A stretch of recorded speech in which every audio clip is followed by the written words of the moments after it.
Good evening, everybody. Welcome to tonight's Common Council meeting. Roll call, please. Yes, Mr. Fire? Yes. Mr. Peschel? Yes. Mr. Rosendich? Yes. Mr. Bargander? Here. Mr. Wagner? Yes. Mr. Witzel? Here. Mr. Fisher is not here. Mrs. Spiros? Yes. Mr. Bucky? Yes. And at this point, I don't see Mr. Hendler, but we do have a quorum. All right, thank you. Please stand for the Pledge of Allegiance.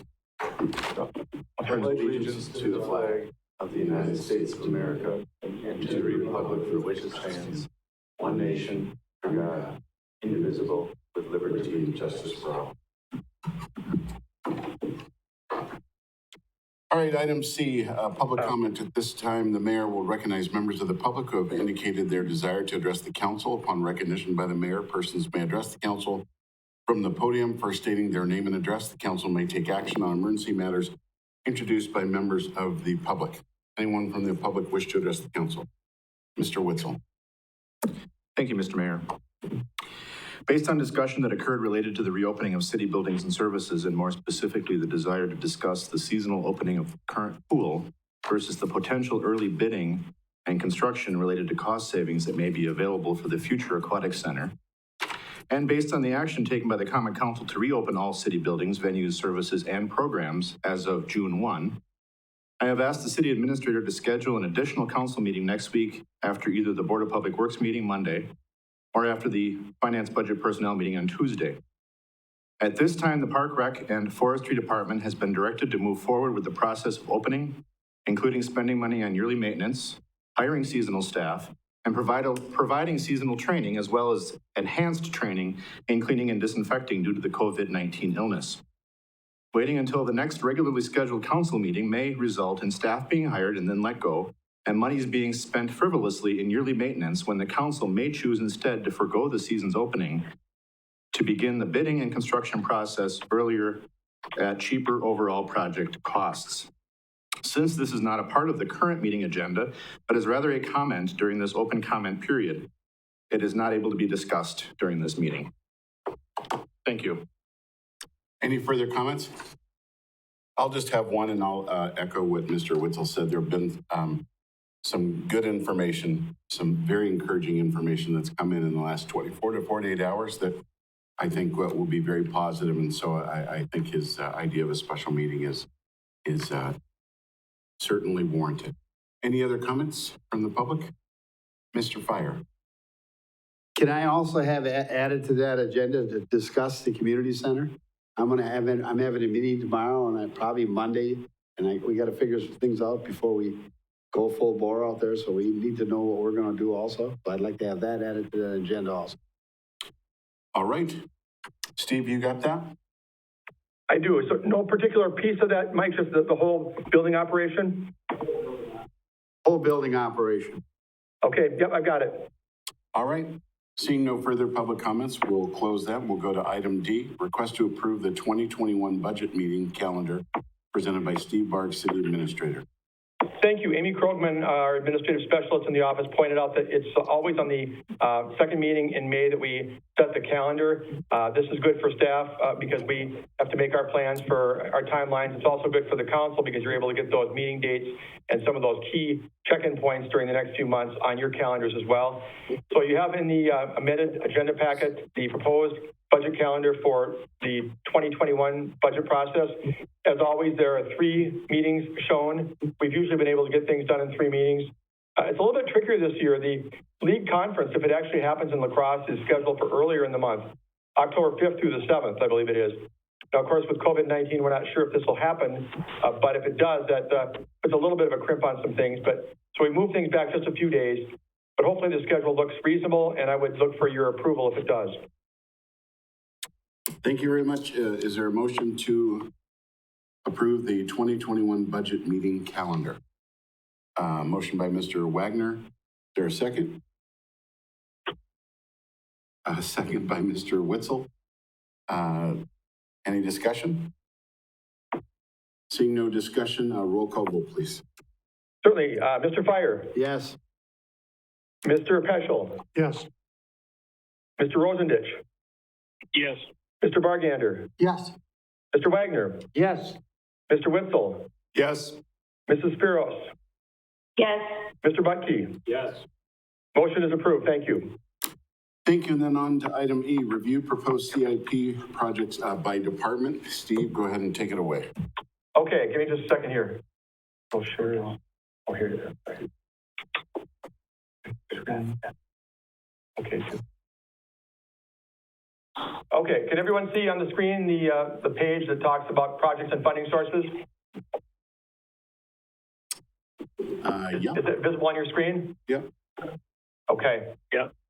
All right. We're going to go alphabetical this year by department or function. And I think in the past we've done it differently, but this way it will track exactly with the book. So you'll be able to follow tabbing through as we go in the system with no problems. The first one is administration. And you see a couple of projects listed there.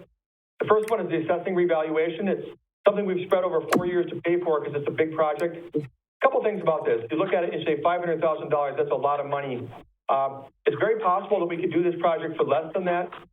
There's 3 different ways, at least, that you can do it. Picture kind of a top of the line, middle, and then a low budget type of approach. We've got the highest approach put in there because it would, be a full reval where we get into presumably, if we can, every structure in the community. You don't always succeed with that, but you get as close as you can. That hasn't really happened for a number of years, but this could be done for a lesser amount. Last year, we felt more compelled to get this done earlier because our assessor, Jim Toth, told us that we were actually under 90%. And the state says when you fall under 90% for 4 straight years, you're required to do a reevaluation. Well, Jim is telling me this year that the way things are going, and I'm not sure I always understand this, but it appears very possible that we'll be back over 90% of what the state has us at in terms of assessed value versus equalized value, which would bring us back into relative compliance, but it doesn't take away the need to get after this project someday. So we've still got it spread over 4 years. Again, we could tamp that down by doing a lesser version of the assessing revaluation, but that's what we're proposing for right now. The next item is upgrading the exterior City Hall digital signage. When we purchased this building, we had thoughts of having a digital sign out there off where the monument sign is on Chestnut. So as you go down the street, it would be similar to what you see maybe at the Lutheran Church across the street. It'll be on the screen that there's a council meeting on Tuesday night, or that there's a special activity coming up. It's the mayor's breakfast on June 1st or whatever. We've had some technical problems with that, electrical and otherwise, and we've talked about possibly trying to get that up and running, and that's what that project would be for if we decided to move forward. The third one is for taxi vehicles. We try to replace at least 1, if not 2 taxi vehicles every year. And again, these are largely paid for by state grant monies from the federal and state government, but we have to pay our share. And I believe what you're seeing there reflects 2 vehicles a year, our portion, but perhaps I'm not right. But that's the premise of what we're trying to do is to replace these vehicles. It's not always necessary to replace 2, but we try to do that when we can. Any questions on the administration? Questions from the council? Mr. Butke. Steve, so that sign outside City Hall is to revamp it. That certainly isn't a new one, is it? Yeah, it wouldn't be a new sign, Tom. It would be the same sign. It'd just be a matter of the being able to get that lower portion to where we could actually do digital signage for the public as they drive down Chestnut. Right. And again, this is hardly our highest priority. You see it as a level 2 on your screen there as far as priority listing. But it's something we've talked about might be a benefit to advertise our program services and upcoming meetings to the public as they drive down the road here. Okay. Anything else on administration? Mr. Wagner. Thank you, Mayor. I want to talk about the assessing revaluation. Is this going to be, it's spread out over 5 years, or actually 4 years. Are they going to do this by doing 1 class of property each year? Is that what they're trying to have, sort of a rolling revaluation, or are they going to wait until the end of it to announce the revaluation or to add the revaluations to the tax roll? The revaluation wouldn't be over a 4-year process. The funding would be. The revaluation might be over 3 years, but we haven't really talked with Jim too much about how this would be done, and keep in mind that it may not be Jim Toth and Groda Appraisal, and different companies have different approaches to doing this. But it would be a 2 or 3 year process to actually do the revaluation, and we're just showing the funding spread out a little bit over time. But the goal again, if we did the high price approach here, would be pretty comprehensive in terms of getting through as much, if not all, of the commercial, industrial, residential properties as we can. So you didn't actually answer the question. The question is there going to be a certain class of properties that are revalued and put on the tax rolls each year, or is it going to wait until the very end of the revaluation? I think it's going to wait until the end of the revaluation because, All at once. I think if you remember, Joan Spencer did something, for those of you who've been on the council for a while, where she actually did it in pieces based upon 1 year did all the ranches for homes, 1 year did something else. But I think Jim's thought is, and I could be wrong, and other assessors might look at it differently, but if you're just going to, you want to bring it on all at the same time so that you don't have inequity. Well, it's not the inequity I'm worried about, Steve. It's the sticker shock of the revaluation as it comes through. If we're below 90% and they put everything back at 100%, even at our current mill rate, that's going to be a huge shock to the system. And that's what I'm concerned about. This is so early that I think that we could have some dialogue about how that happens. And again, it may or may not be Groda Appraisal. So that's worth keeping in mind. I see what you're saying as far as how that plays out.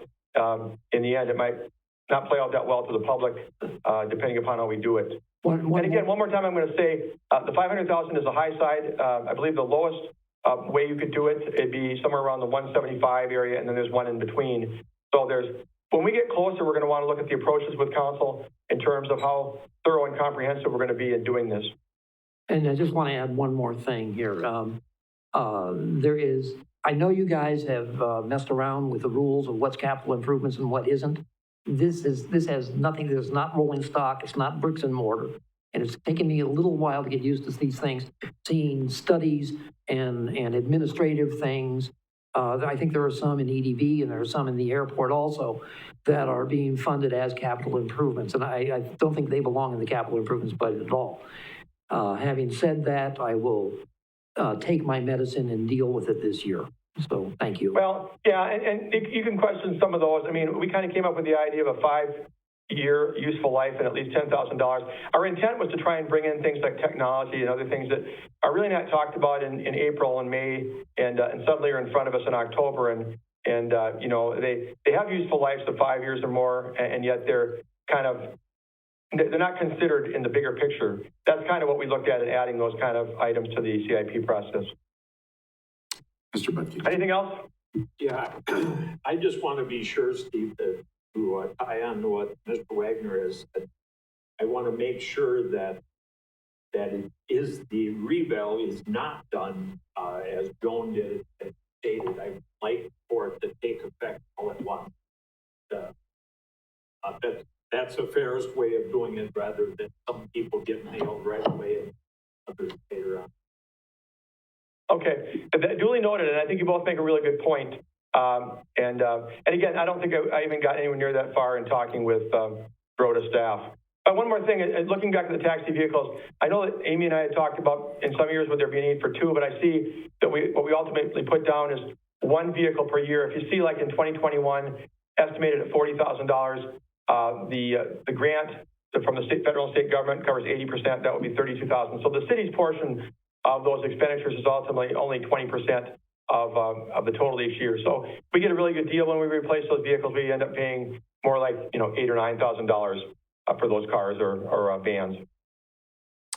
Anything further from the council?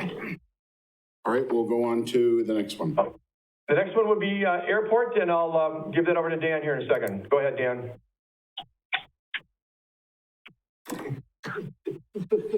He was surprised. Yeah, I was expecting Jeff to be on the call. Jeff, are you on the call? Oh, I'm sorry. I apologize. I see Jeff's name now.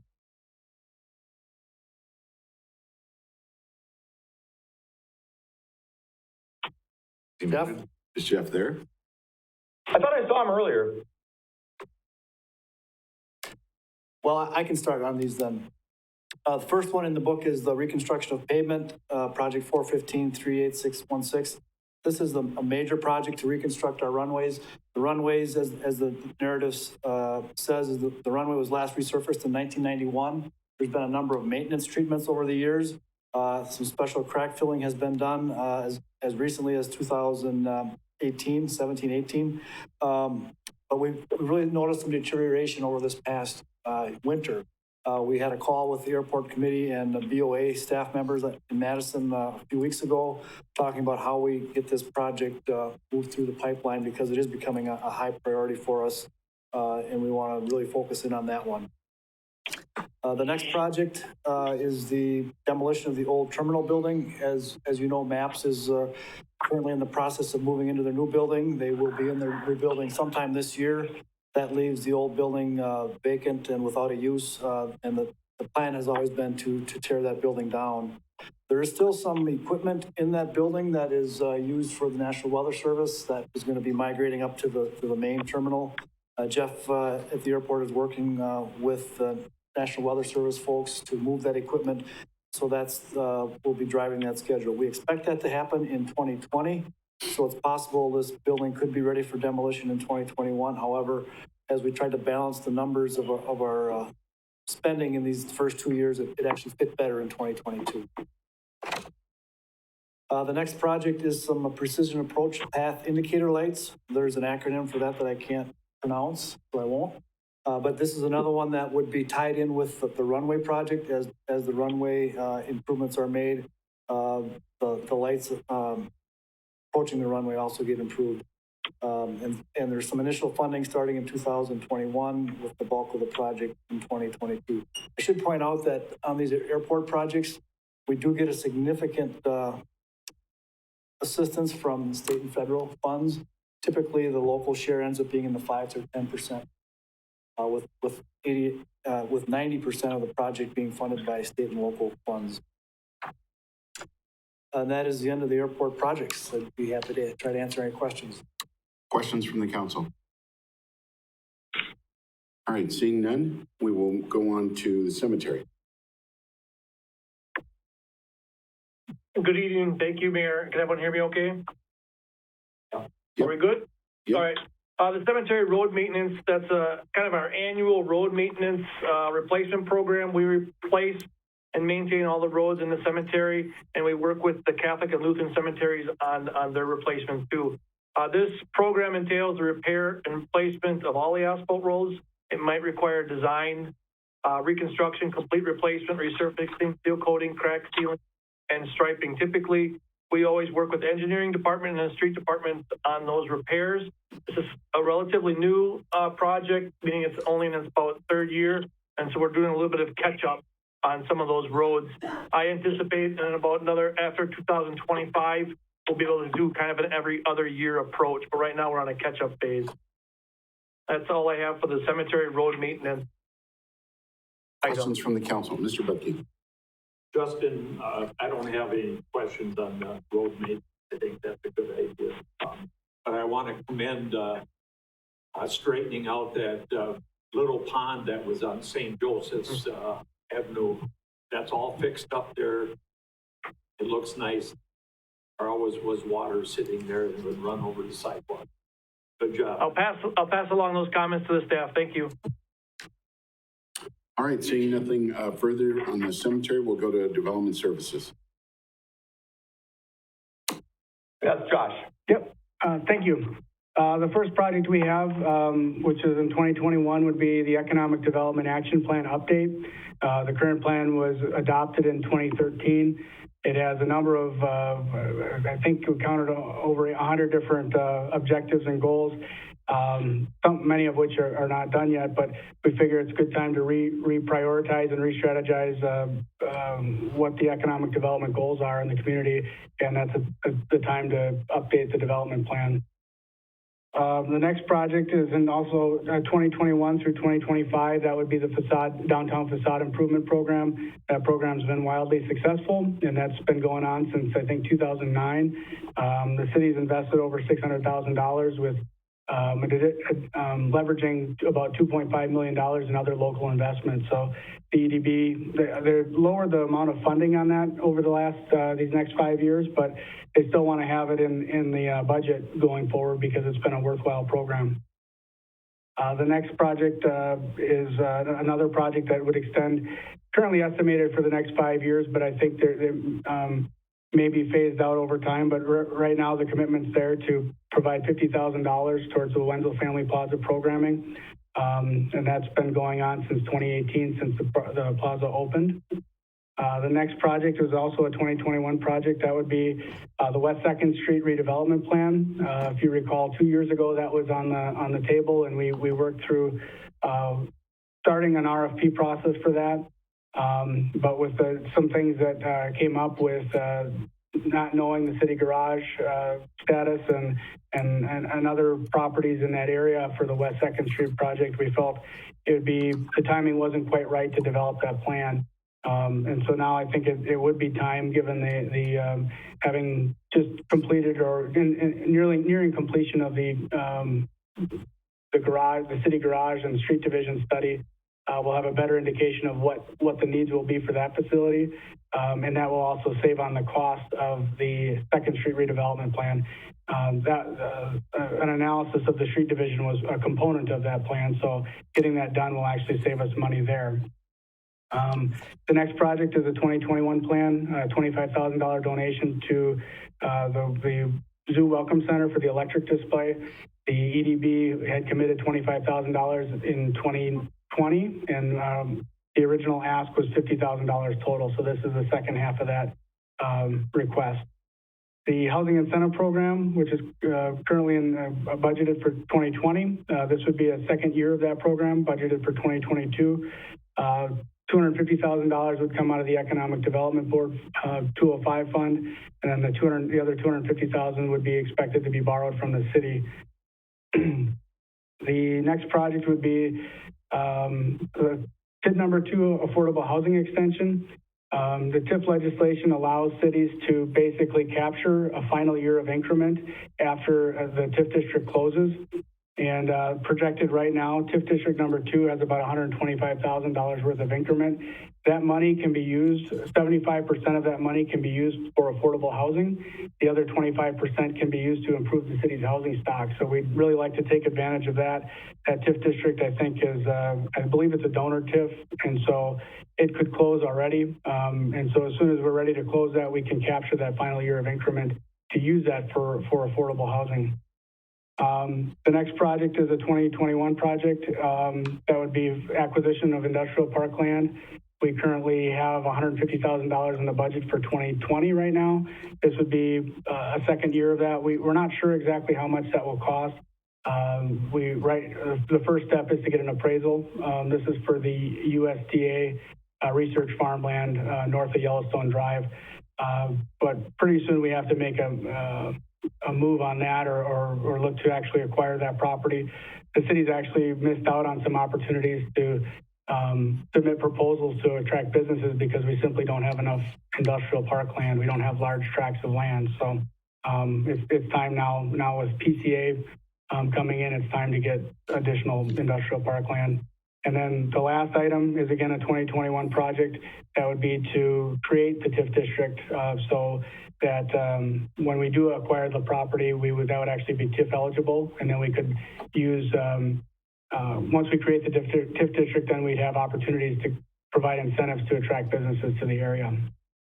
That's it for them. Those are primarily all Economic Development Board activities in the CIP. So I'd be happy to address any questions.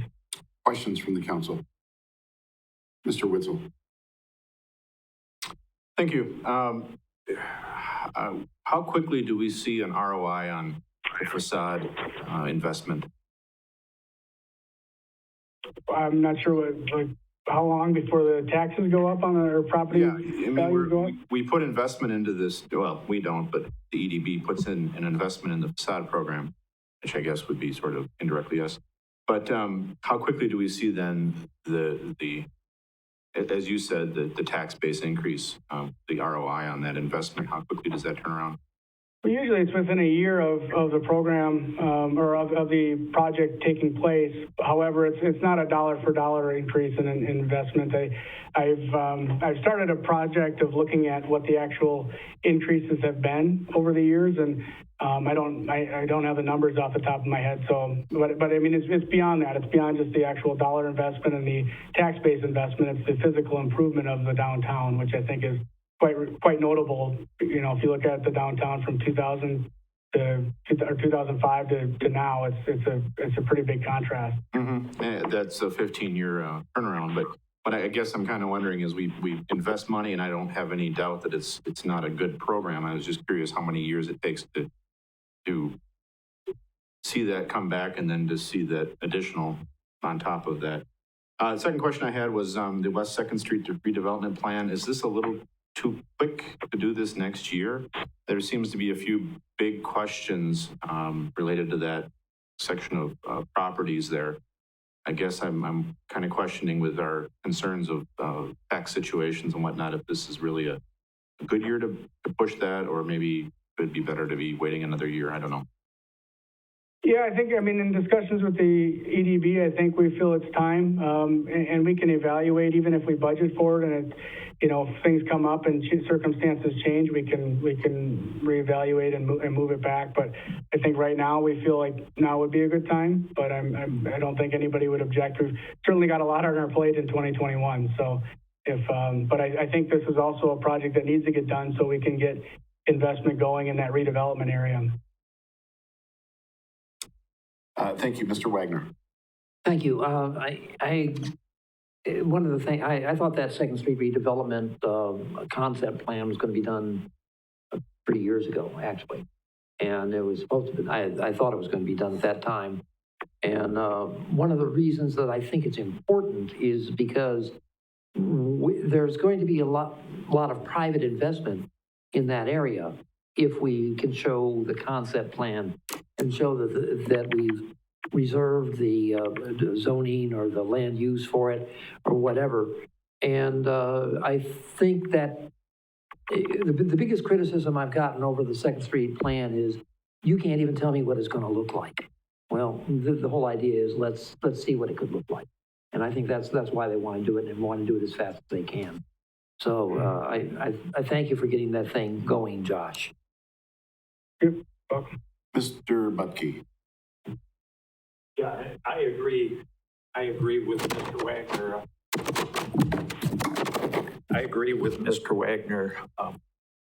We need to get that going. You got to remember, we've got the Weinbrenner building coming up. What we're going to do with that's tying into that period of time. Your city garage, I think space needs study. We're looking at that. So I think it's all coming in, and we need to get a plan together. We did, Josh helped me out, but we did want to get a conceptual drawing, as Mr. Wagner has stated, to show people what it could look like and to get the private people involved and let them know that we would like to do something there. Yeah, Alderman Buckey, that's absolutely a huge component of that. I think an illustration and a design concept is going to be the biggest selling point for that area. So that's a critical part of that redevelopment plan. Mr. Witzel. I guess one of the concerns I have is that there's a lot of talk about city garage, and we're on the precipice of a significant, what they call generational project with the aquatic center. We've recently finished a library project, a fire station project. We're looking at a police department project. And now there's also talk about needing to do something with city garage. And there's some concern. I mean, I hope that if this redevelopment plan comes through and we get investment, I hope the investment is really, really good, because to do what we're potentially talking about doing is going to be extremely costly. Thank you. Mr. Wagner. Thank you, Your Honor. I think the city garage at this point in the development plan is irrelevant. It may be, the 2nd Street corridor is not going to turn into whatever we decide eventually from this study that it's going to be. It's not going to happen overnight. This is going to happen maybe over 10 years. You mentioned that the facade improvement program started in 2009. The revitalization of Central Avenue started 11 years ago. It's taken us 11 years to get where we're at now. So I do not see any rush to do anything with the city garage other than find out if that's the best place for it, if that's the highest and best use of that land, and when and if we need to build a new garage, we'll have to start talk about whether it's best there or somewhere else. So that it's irrelevant to the subject that we're talking about tonight. It's not something we should worry about because this could be, just like the facade program, it could take 10 or 11 years to implement. But we need, there will be implementation all along the way, and it'll be done by private and some city money. And it'll be done as what's the word they have, in situ? Is that right, Dan? The engineering used is in place, with everything in place as it is right now. Thank you. Dan? I just want to take a quick minute to update on that street division study. The consultant's at about 90% with the plan development, and their next step is to come and present it to the council. But I've suggested it'd be much more effective if we could do that while we're in person here rather than try to do it on a Zoom meeting. So we're hoping that sometime in July, they'll be able to come up here and present in person, answer questions directly to the council and that kind of thing. So it's nearing completion, but we're just not quite ready to unveil it yet. All right, any other questions for Josh regarding this, the development services? All right, seeing none, we will go on to engineering. Yes, thank you. First project on the list. Steve, maybe we could go right through the specific project sheets. Okay. Thank you. Yep. The first project is the Lincoln Avenue Eyes to McMillan Water Main Project. This has been on our list for quite some time to extend water up Lincoln Avenue to a location in the city just south of the viaduct where it does not currently have city water service. This project was actually budgeted in 2019. The money was borrowed, so that we have the money on hand. But the project was not done last year because as part of our housing incentive project evaluation, there are a couple of possible housing incentive projects and some developable land on North Lincoln Avenue. And it would have made some sense to tie those projects together.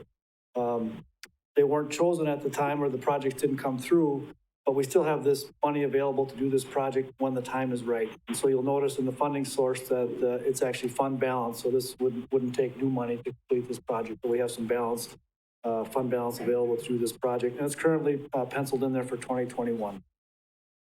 I will point out that the map in the project is the wrong map.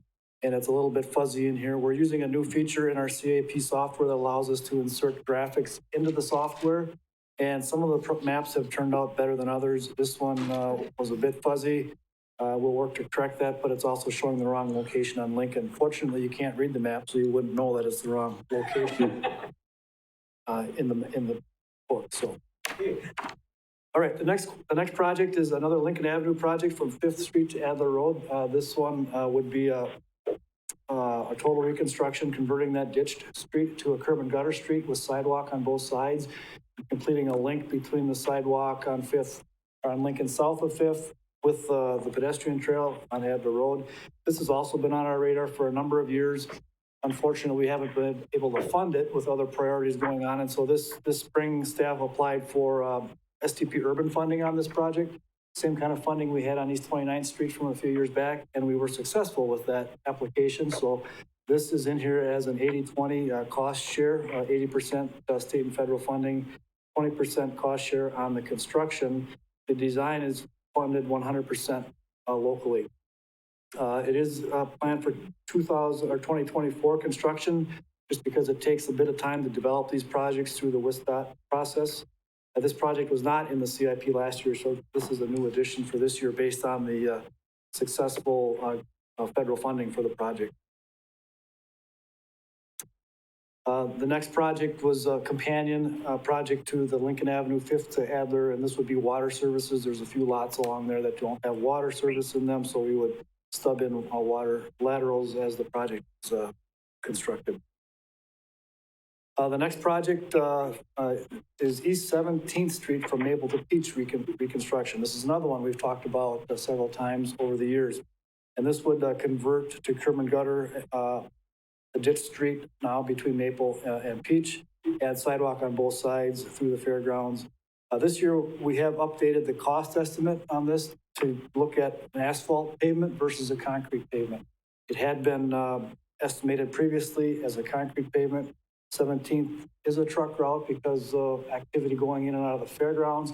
However, it's not used as a truck route year-round necessarily, so we thought we could consider asphalt pavement on this rather than a concrete pavement. It did bring the project cost down, but it's still in the $1.2 million range with all the components of the project. I'll mention that this project did move out 1 year from 2022 to 2023, and that was simply to get us to meet our goals for the first few years of the project, our first few years of this 5-year plan. The reality is, however, no matter what year we put this large project in, we're going to be over our targets of $3.1 or $3.2 million in spending, unless something else is something significant is cut back. So right now, if we look at the borrowing for those 5 years in our plan, we start out at $6.1 million for 2021, the $3 million for the pool, and then $3.1 million for other borrowing.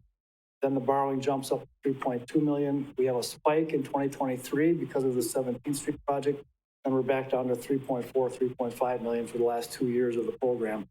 Again, whatever year we decide to put the 17th Street project in, the debt or the borrowing is going to spike for that year. Question, Dan? Yeah. If I may. God knows that's got to be done. But the fair does get assessed on that. That's the only problem I have is the way the fair's been going over the years. Are they going to have the money to do that, to pay that assessment?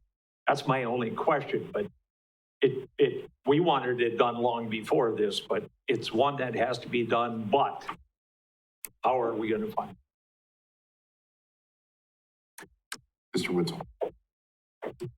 Thank you. I was going to hold my comments till you finished your entire section, but since it was brought up, I'm going to I would have forgotten. jump right in and talk about this. This project is, dare I say, a decade overdue. I am constantly, this is my district. This is 2 blocks from my house. I walk this frequently. It's horrible. I have constituents who purchased property along this street almost a decade ago when we were promised it was going to be done within the next year. We're now looking at pushing it. And I brought this up before we started the CIP. I said, I really, really, really hope 17th Street's moved up, and now you're saying, we're going to move back a little further yet. This is grave concern to me. That road is so narrow when we have hockey stuff or other things happening at that rink, and parking along half the road within the winter time, traffic is almost impossible to get through there. I've had complaints of people having pieces of their car break because the road is in such horrible shape. Yeah, we could maybe patch up a few things, but how much money are we going to invest in doing that to keep it rolling along for another 3 years? This really needs to be a priority, maybe even over some of the other things that we're looking at in the next couple of years, because this is sadly overdue. And as much as we're trying to encourage the fair to develop, or the fairgrounds, I should say, to develop with activities and all of that, and we're trying to encourage people to come into that area, this is the probably most uninviting section of road that they would have to traverse to get to the events that are happening there. Granted, this year, we're maybe not going to see the same level of events, but we're constantly saying, bring more events in, bring in fur traders, bring in truck pulls, bring in concerts, bring. But make sure that they bring in their 4-wheel drive vehicle with good suspension, because getting to that fairgrounds is going to be horrible. So I'm very disappointed that this is this far out, and I really, really, really wish it could be reconsidered to be moving up closer. Mr. Wagner. Thank you. First of all, both of the gentlemen who just spoke are right. Mr. Witzel about the condition of the road, and Mr. Butke about the condition of the fair, the financial condition of the fair. Originally, this was one of the last projects I pushed for before I left the council in 2018, I think. And I was also on the Central Wisconsin State Fair Board of Directors at that time, and they were very upset that I was pushing for that project because they figured the assessment would bankrupt the fair at that time. So that's probably what the primary cause has been on this thing, or a primary slowdown on it is, I think. I think the Fair Association themselves are sort of cringing knowing that this has to be done, but it does. I mean, Tom is absolutely right, that both Toms, as a matter of fact, are absolutely right. The road is absolutely terrible and it needs to be done. I don't know when you hold the public hearings for it, if the fair board is going to ask you to back off on it or again, or what. It's not totally the city's fault that that it's a decade overdue, but I want to make that point. Yeah, I'll respond. It was a challenge, and I recall your comments, Alderman Witzel, about liking to see that project moved up. We already have $6.1 million in borrowing in 2021 with the pool borrowing being planned then. So if you look at the list of what could be cut to make $1.2 million worth of room in 2021, it's our asphalt paving program, which is giving all of our other streets asphalt overlays, our mill in place, our residential neighborhood streets update. So that's what we're competing against here to make some of these goals that we're trying to minimize our debt and balance debt throughout the years. So believe me, it hasn't been an easy task to try to make these projects balance. But those are the kind of decisions we're wrestling with is, do you spend all your money on one large project, or do you spread that out throughout the community in the asphalt paving program, which has been fairly successful over the years? As I said, whatever year we put this project in, we're not going to meet our borrowing goals unless we take some drastic measures. But we'd be open to suggestions as we look at priorities and once we get through the project here. If you see something that would make room for it, we'd be happy to do the project sooner. So I'll leave it at that. The next project, actually the next two projects are just some companion projects that go with the 17th Street. We have a sidewalk project and a water services project. So then I'll jump ahead to an alley reconstruction between Central and Maple and 5th to 6th. That would be just north of the Pick and Save site. That was a 2021 project. As we tried to balance things out, we pushed this back, even though it's not a large project. We did some patching in 2019 in that alley that we think will buy us some time. It is passable for now. And there are some properties on the east side of that alley that are in tough shape and maybe ripe for some redevelopment opportunities there. So now we just wanted to take a wait and see on the alley reconstruction to see if anything would happen with some of those properties that have been for sale. And then I'm back with this project in 2025. The next one is a traffic signal project, and I'm going to ask Tom to say a few words about it. All right, the traffic signal interconnect project basically would allow connection from my desk to the traffic signals in the city of Marshfield. This has been in the CIP for more than a decade, I think probably 12 to 15 years, been asking for this. In order for us to understand if there's an error at one of our traffic signals, basically I have to wait till somebody calls me or I see it myself. So I don't have any idea what's going on in traffic signals in the office. I have to go out in the field to see that. Recently we're having some issues with the emergency vehicle preempt. I have to go out to the intersection, actually do the repairs or modifications in the intersection. I can't do it at my desk. So there's a lot of disconnect right now for this. And the price of this project has come down from more than 50% from the original plan that we had, because we have continued to upgrade a lot of our intersections. And the interconnect now is between the master controller. We're closer to having about 20 of our 26 intersections connected to one location. So this is one that I'd like to see continue in the CIP and work our way to get this one completed. The next project is the sidewalk reconstruction annual ordered repairs. As you know, we go through the city and we pick an area and look at the condition of the sidewalk. We do safe step repairs to start with. We use about half the budget, or about $10,000 for safe step, and the rest is for removal and replacements, working with property owners. And then I'll turn it back over to Dan for some of his if you don't.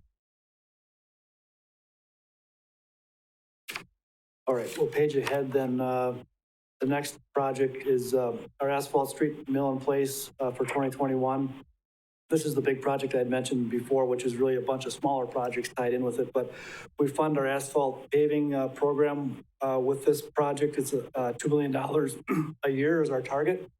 And we do our mill in place projects, which is the neighborhoods typically on ditch streets where the ditching and drainage is repaired, driveway culverts replaced, then any utility repairs are made, and then asphalt surface is ground up in place, shaped, and a new asphalt surface placed. And it's been very successful in our residential neighborhoods. And this program also funds the asphalt overlays on concrete streets. Recently, last year we did Upham Street from Central to Oak. You've all seen types of projects that are funded with this program. Right now, we're finishing up on Oak Avenue from 14th Street up to Omaha. That's scheduled for paving next week. So this is funds a fair amount of pavement projects in the city. Initially, I had proposed in this 5-year plan that we increase the $2 million per year by 2% per year, or $50,000 a year, so we could start keeping up with inflation. We've had a $2 million target for a long time, and really haven't adjusted that for inflation. We ended up cutting back to just $2 million a year because we had to make these things balance. We just couldn't fit it in and still hit our targets. The next project is the same asphalt paving program for 2022. I would like to point out that we started showing some engineering in the year prior. So if you were to look at the project sheet, the bulk of the expenditures are in 2022, but we have some money in 2021 to start our engineering. What we found is that by doing the survey work early and getting a start on engineering, we have better coordination with the property owners, giving them a better heads up on what's coming, and also utilities. We find now that when we come in and do a project, utilities want to also come in here. The gas company is a big one that likes to come in and upgrade their gas lines. We can get them the plans sooner than they can get their work scheduled. And we just find that it's better coordination if we can get some engineering work started on it the year prior. The next project is Galshed Street from Oak to St. Joe's, and this is a proposed reconstruction. And this is another emerging need that we're seeing here. All we're showing now is engineering starting in 2025. The actual construction would be in 2026 or maybe beyond. Obviously, with this being so far out, there's room to move it around, but we thought we needed to get it on the radar. It's a fairly heavy traffic area, and there are a lot of pedestrians in that area, and the pavement is showing its age there. I mean, like a lot of other streets, but this we felt was a priority. The next one is another asphalt paving program for 2023. Again, funded at the same level, following the same pattern as other years, with engineering starting earlier, but a total of $2 million for that effort. The next one was our aerial photo and planimetric update. This is on a 5-year cycle. It's being done right now. The photo was just taken a few weeks back, and this has not been a CIP project in the past, but our 2019 policy update to create more of a spending plan, not just a capital project plan. Our goal was, maybe just to address Alderman Wagner's question earlier, our goal with this expanded CIP definition was to create more of a spending plan so that we would know, even now we know 4 years out that in 2025, we're going to have a major expenditure for aerial photo. In the past, that would just come through at budget time in August, and then we're struggling on how to make it fit into the bigger spending plan. Now we know that we have some of these non-bricks and mortar type expenditures coming up, and we can plan for the full picture. This was meant to tie in with our 5-year financial plan. So the 5-year financial plan, capital plan, all comes together, and we have a better picture of what our needs are going to be for the next 5 years. Anyway, back to the aerial photo project. The aerial photo provides the base layer for all of our GIS functions, as well as the website mapping features that public use on our website. That aerial photo is the basis for that program. Is there a question? Yes. Mr. Bell. I'm going to try to be Mr. Witzel's friend. Is it possible, Dan, to take the mill in place out for 2021 and double that up the next year? Is that feasible to be able to do that and then move 17th Street to 2021? It's a matter of, can you get all the mill in place and that done in 1 year if you double the amount the next year? Yeah, it would probably take a little more assessment than just standing here at the podium Right. tonight, but my first hunch is it probably would be difficult for us to deliver all of that work. You know, right now, the street department does most of the work on these projects, other than the asphalt paving itself. So all the prep work, the ditching, the patching of the concrete before the asphalt is placed. I think it would be a struggle for us to do that, so we'd have to decide what components of that we would bid out to get all that work done in 1 year. I'm not saying it couldn't happen, but we'd have to put our heads together to see what kind of a plan we would come up with to do that. Or even space that out for the next couple of years to catch up on it. You know, I don't want to cut anything out, but if you could just look at, I got him stirred up anyway. Thank you, Mr. Witzel. Again, I was going to hold my comments till the end, but since the door is open, here we go. I do have a couple of questions. Comment was made about 30,000 for sidewalk, about 10,000 of that is safe steps, and the rest is to work with property owners, which my understanding is property owners pay for their own concrete. Why are we spending so much on property owner concrete? Well, what happens is when we issue orders for sidewalk repairs, some of the property owners will do the work themselves. We don't have to get involved in that. Some of the property owners don't do anything, and then we have to go in and do the work and then send them a bill. So we have to budget something to complete the work and then recover the cost, or hope to recover the cost from the property owner. Well, okay. Next question I had, I know that some of the work from last summer, I went on the wonderful bus tour. Some of the work had to be put off, some mill in place projects. Oak Street rings a bell, Peach rings a bell. So we were already behind schedule on some of those projects. I guess, you know, in kind of echoing what Mr. Budke said, but maybe not from the same angle. If we're already behind schedule and using funds from a previous year to finish up projects that had been budgeted but had not been completed, is it possible to say in 2021, cut the mill in place in half, still do some of the significant projects? But I have a difficult time picturing other streets that were doing mill in place and concrete, or sorry, asphalt overlays that are at the same level of yeah, at the same level of disrepair as 17th Street. So to me, it would seem, you know, granted, 17th Street is a few blocks, but it's significant. I mean, Severn's was one that was pretty bad, if I remember, a couple of years ago. Had to throw that in here, Mr. Mayor. And, you know, we finally got around to doing that, but 17th, I think, is worse. So, you know, I would like to see, again, maybe we make up for it, the mill in place in the couple of years after, you know, not overworking our staff, but, you know, trying to catch back up. By not having a significant 17th Street project on 2023, they can catch up on some of that other work, but we can get that work on 17th Street done a little more quickly. I think that's pretty much all I have right now. I obviously don't have a complete answer for you on that, but we'll take it under advisement and see how we would work that out if that was the desire of the council. Is that even possible to kick it up to 2021 just from an engineering standpoint? Looks like Tom wants to say something on that, so I'll Number one, with the doubling and balancing, when I do the planning for the asphalt paving program, you know, we've worked with you to get 3 years on there, so people expect the projects at a certain time. So when we start bumping these, then that messes up our CIP, the website and what people expect to see when the following years. So that's the hard part of planning that far ahead and having that information out there when there's changes at this end. To design 17th Street for next year, I'd have to probably get on it right now. Mr. Witzel.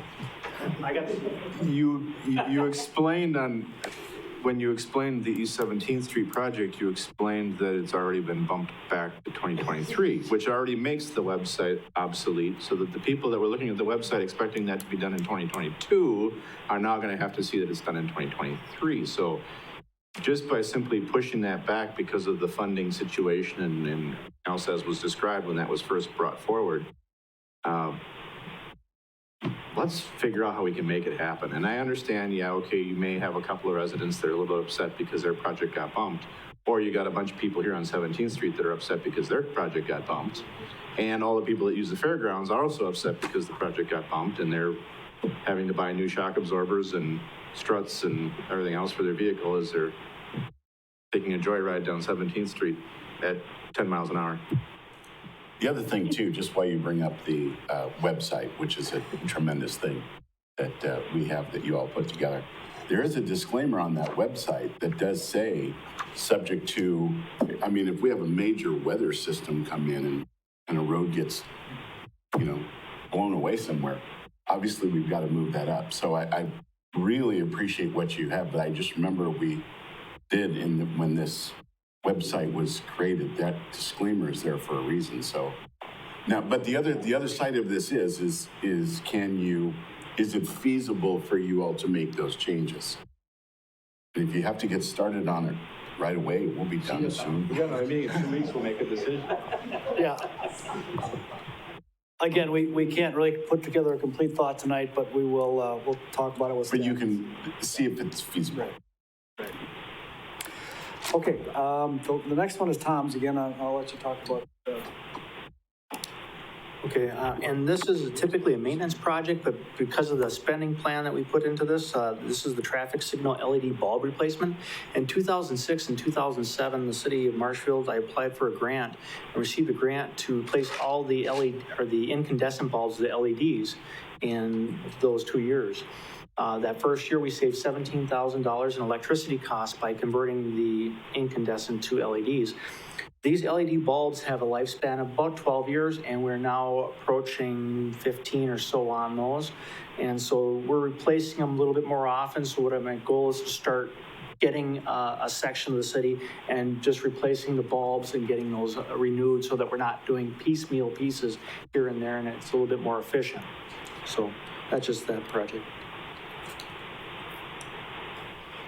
Okay, thank you. Then moving on, we're into the sanitary sewer project groupings, and I'll cover the bulk of them. These are related to our collection system. The first one is the sanitary sewer lining, and that's a citywide effort.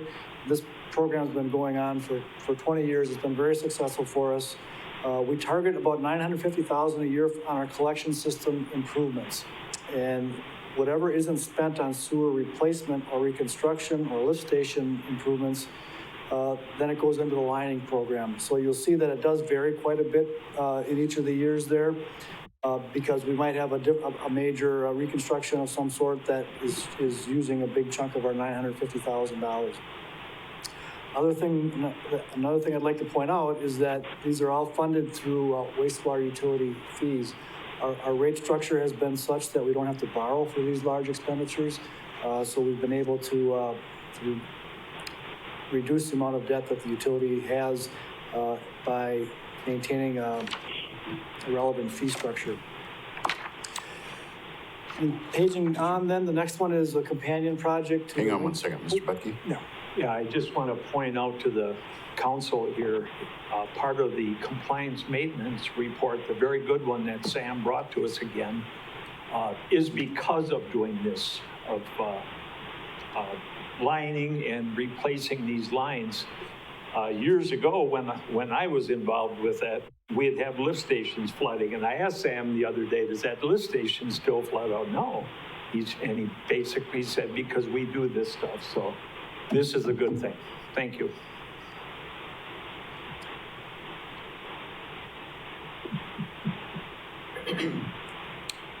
I'm sorry, Mr. Witzel. Since you opened the door on comments.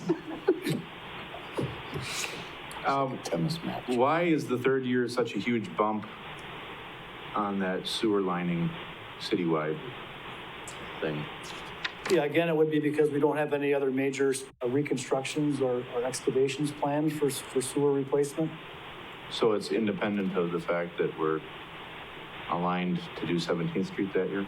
17th Street has, most of it's already been replaced with sanitary sewer, so Okay. we don't have a major sanitary sewer need on 17th Street. All right, thank you.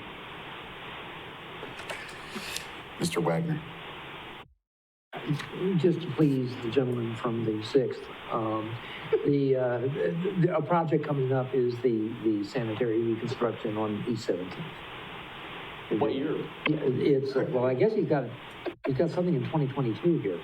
But anyway, I think that whole project, I mean, it's, the utilities under that thing are really a killer. You know, those are the rough ones. So I think that's one of the reasons why the cost was so high on this thing. Okay, I'll move on then. Yep. Quick for now. Okay, we are on the project that Alderman Wagner just mentioned, East 17th Street, Maple Cedar Sanitary Reconstruct. And it is in the wrong year. You are correct that we have it shown in 2022. And if we move the project back to 23, that would also have to move back. But it is a smaller project, only $45,000 in construction costs, because most of the sewer on 17th has already been addressed. The next project is a sewer lateral replacement on Blodgett Street from St. Joseph's to Wood. That is a project we're planning for Mill and Place in 2021. And it does have the need for some sewer lateral replacements. The sewer main on that street had been replaced to PVC a number of years ago, but the laterals weren't. We want to replace those laterals before we put new pavement over it. Please. I'd like to comment that if there is a street that can compare with 17th Street, there would be that section. Yes, yes. Well, I don't know about worse. It's I'm equal gonna, opportunity. Ask the council something here real quick, because I'm looking here at I don't know, like a 6-inch screen here, so I really can't see you. So if you want to speak, it's fine with me. Just either raise your hand or do something. And then Mr. Rosenditch and Mrs. Spiros, I'll keep an eye out for you. But for you in here, it's just going to be easier if we go old school a little bit. Mr. Butke. Just to clarify, when you say laterals, that is to the property line. Correct.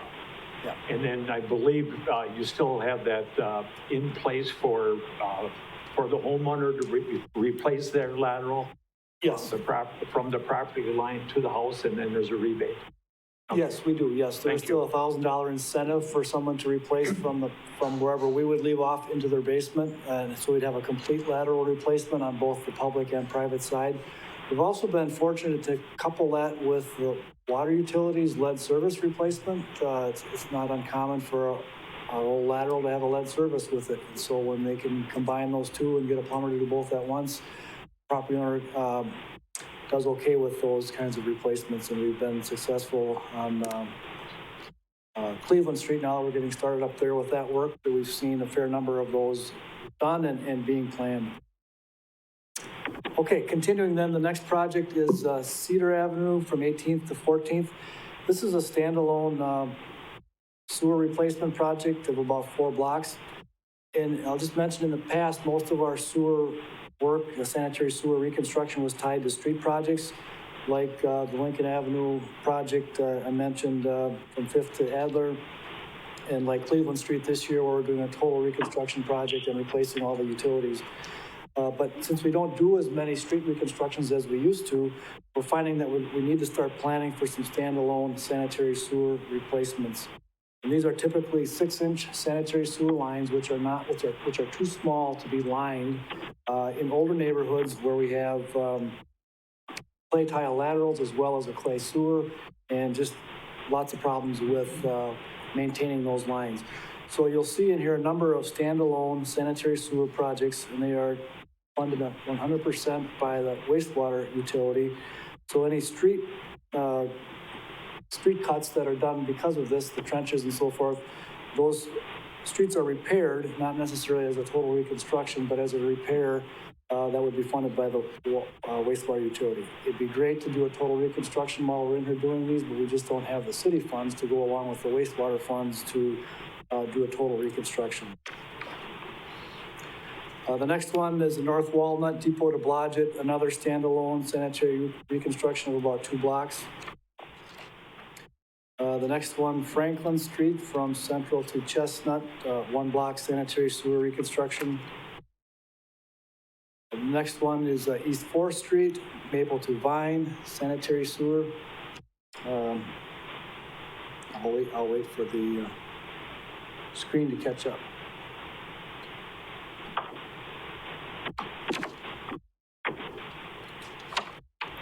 Steve, are you still there? Sorry, Josh is in here with me for a minute. What one are we on now? East 4th Street, Maple to Vine. I'm very sorry.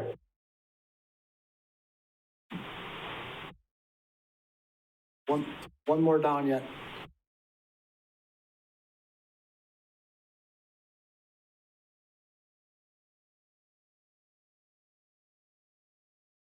Could you page ahead one more project? There we go. East 4th Street, Maple to Vine, a 3-block reconstruction plan for 2024. You could move ahead then, Steve.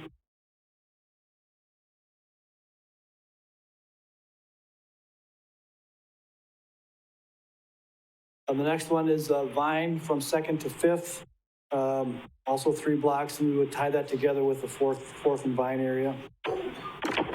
The next one, Lincoln Avenue from Blodgett to Briarwood, another standalone sanitary sewer project of about 2 blocks. The next one would be Cedar Avenue from 7th to 8th, a 1-block sanitary sewer reconstruct. You might think these are kind of piecemeal, but we do have some areas of our system that have been improved over the years, and we've got a few of these outliers that haven't been touched in a long time, and so that's what we're trying to get at here. Just one second, Mr. Bucky. And that Lincoln Blodgett to Briarwood, that sanitary, is that sanitary on the shoulder? Yes. Okay, because we just did that blacktop a few years ago. That's what I thought. Thank you. Yep.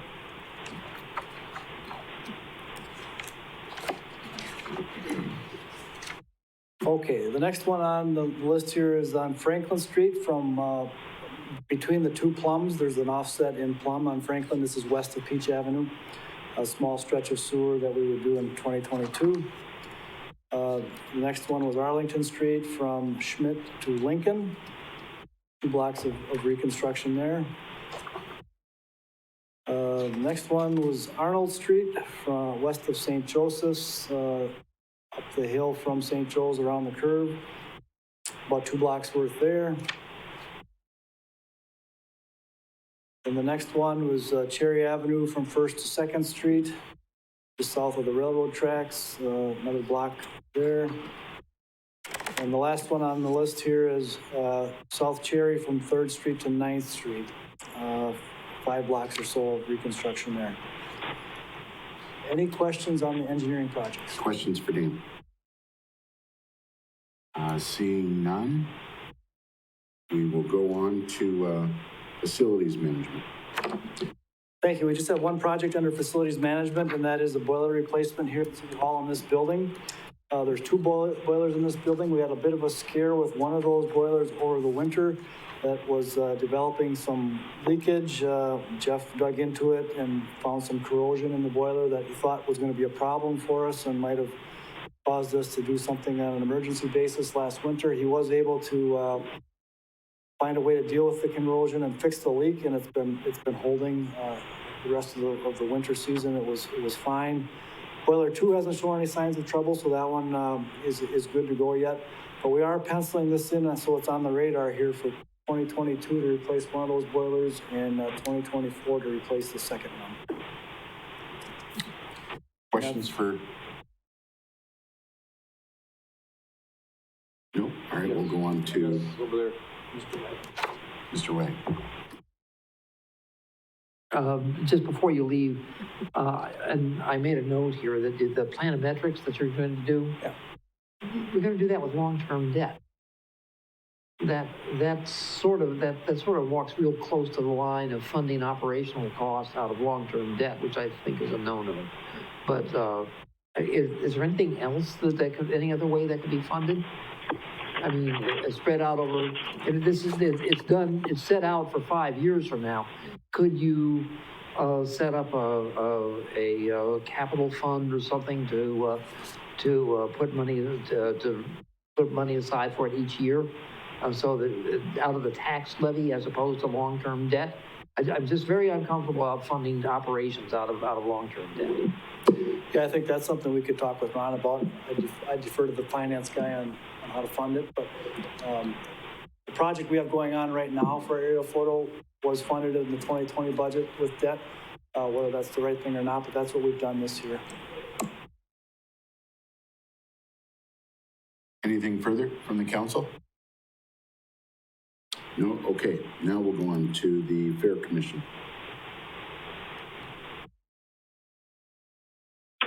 Thank you. The Fairgrounds Capital Improvement Project is the annual $25,000 given by the city. It's a $25,000 match by the county that goes towards ongoing capital improvements at the fairgrounds. The Fairgrounds Commission is the body that oversees these capital projects and decides what projects to do each year. They work with the fair and the Park and Recreation Department on those projects. They took out a loan back in 2012. It's set to expire next year, I believe in 22, actually 2 years. And then they'll continue doing more substantial projects. But they did a number of projects over the last 10 years, and this is to pay off that loan. I'll entertain any questions on this project. Questions from the council? Doesn't appear to be any. We'll move on to Fire and Rescue Department. All right. Good evening, everyone. Everybody hear me okay? Yep. Awesome. Okay, so in the fire and rescue CIP items, several items. The first one we'll start out with is structural firefighter turnout gear. This is for years 2 and 3 of a 3-year plan that was approved last year. This structural fire gear provides a second set of turnout gear for all of our line firefighters as a safety measure, not only when they come back from a fire and get out of that wet gear before they have to go into possibly another one. It's also a cancer reduction part of our cancer reduction program. Next, the lawn tractor. So we've been in the fire station for 10 years now. The lawn tractor that we currently use is a traditional residential one. It served its purpose with the size of the grounds. It's actually undersized from what we should have. Back, I believe it was 2018, we started doing our own plowing. So we cut out plowing, we do it ourselves. The lawn tractor with the snowblower attachment actually becomes very important in getting the heavy snow away from the doors in order to get the plow in and do what we need to do. The third project, the apparatus floor repair. As I said, we've been in the station 10 years. When the building was built, we, as best as we can tell, because we've had change of leadership several times already, we haven't found any type of maintenance agreement or anything for most of the systems in the station. The apparatus floor is starting to spall in several locations, especially under like the ambulance bays and the first responding engine bays. This was initially approved in 2020 CIP, but as the year progressed, we noted a failure on our station alerting system. The station alerting system is what we are notified with for calls from dispatch.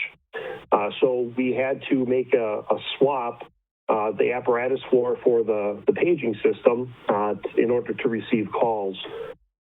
This particular project will totally redo all the floors. We can't pull the concrete out. We can't break the concrete up because we have in-floor heat.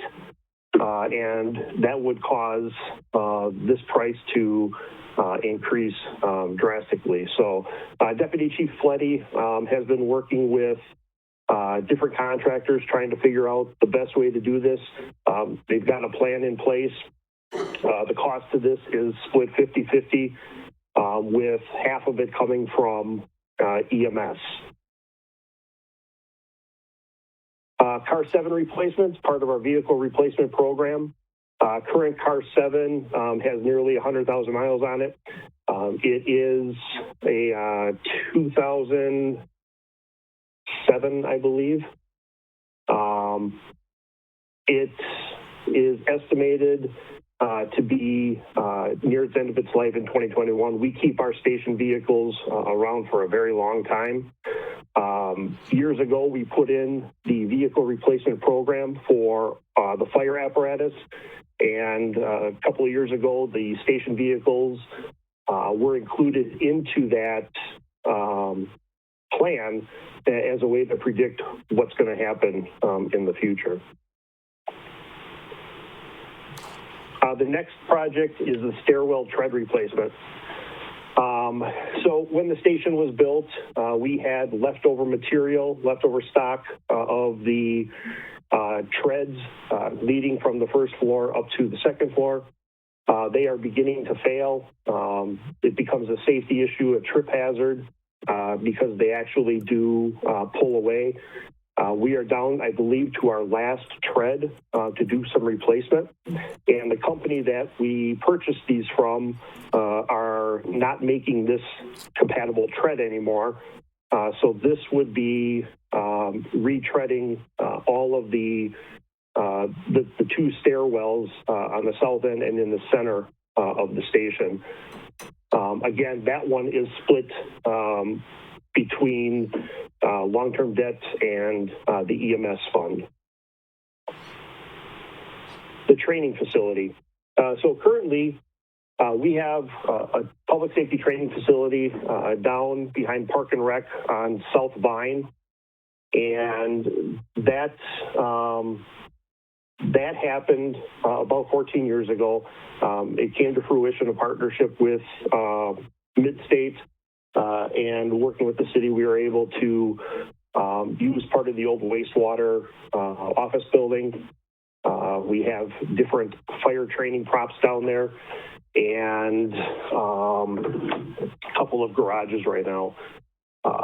We were approached by Midstate as possibly doing a partnership again, putting down a classroom down there, a new type of burn tower. Training is extremely essential for firefighters. We don't get a ton of fires anymore, but the ones that we do, they tend to burn faster, burn hotter, and they need to keep their skills up, and that's what the training center is for.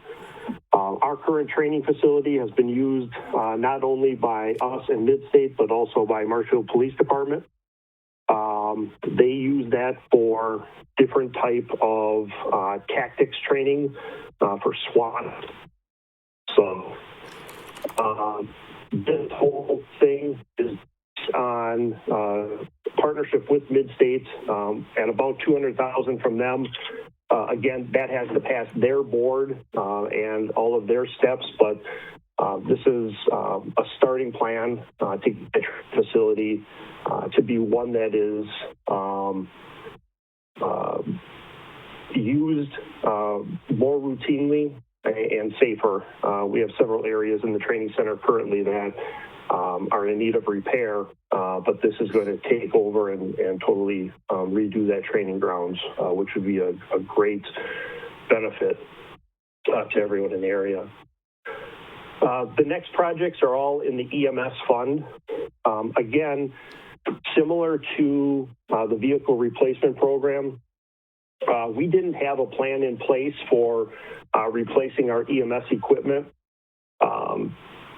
EMS equipment, fire equipment, anytime you attach emergency services to it, it's not cheap. But the LifePak 15 are our cardiac monitors. anybody who's having chest pain, anybody who is a pulseless non-breather, who has a funky, and that's a technical term, a funky heartbeat, they can connect them and they can take a look and see what's going on with the patient. The recommendation from Physio Control, who's the manufacturer of our life packs, is to replace these every 8 years. The current ones that we are looking at replacing, let me pull that up really quick,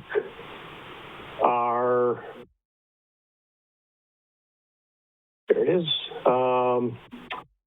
One is 13 years old, and we've been able to extend it because we have annual maintenance with the company. And then later on, you'll see there is another life pack that will be 11 years old at the time of its retirement. So this is putting those life packs into a replacement program. Same thing with the power cots. Cots are what we use to transport the patients.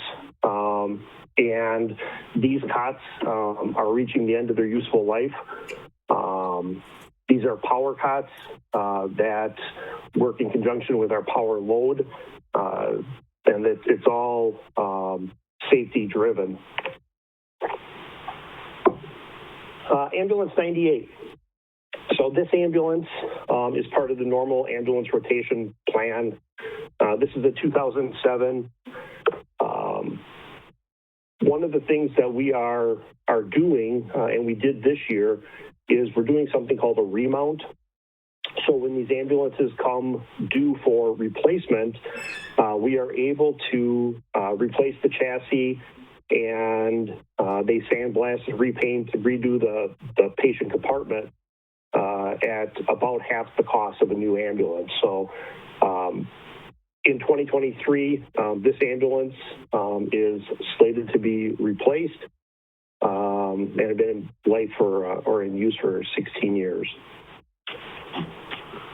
Part of the 98 ambulance replacement is the power load. It's just another, it's part of the power cot to help load patients and unload patients. Again, it's a safety issue. We're able to mechanically lift the patient in and out of the ambulance without having to lift with physical force. Another replacement program is vehicle extrication tools. These are the Jaws of Life. Older style Jaws, which is what these ones are not able to cut through today's vehicles, these metals on the vehicles. It is extremely difficult to do so, if we can do it at all. So this Jaws, I don't believe it was 70, I think it was 87. I believe that was a typo, but it is well past its due for retirement. And this is part of that replacement program. Another one that we're in a replacement program, but is being looked at is the Lucas device. So the Lucas device is a chest compression system. When we have someone who is in cardiac arrest, we have to do CPR. This is mechanical CPR. It takes over doing chest compressions, allowing for personnel to do other life-saving skills such as IVs, medications, shocking, that type of stuff. So this particular, I guess a little history, our first Lucas device was purchased through the EMS fund. Our second, third, and fourth were donated by a local couple here in the city, and we want to make sure that we maintain these, and they do get annual maintenance. We just needed to get them onto a plan. The next one is another Life Pack 15. Again, same as before. This one will be 11 years old. The power cot, same concept. Again, we've got 5 ambulances, so we've got 5 power cots, and we just need to start putting them on the rotation. The Lucas device, extrication tools, again, same concept, just spreading them out over the years. A transport ventilator, doing patient transports interfacility or even 911 calls that are out of the city, because we do go out to Sherry, Chile, Fremont, all that. Someone who's in respiratory arrest, we can put onto a vent, and again, that frees up the paramedics to do other critical skills. It also provides consistent, adequate ventilation. And the last one is a UTV in a trailer. So this is for a utility vehicle, like a four-wheel utility vehicle.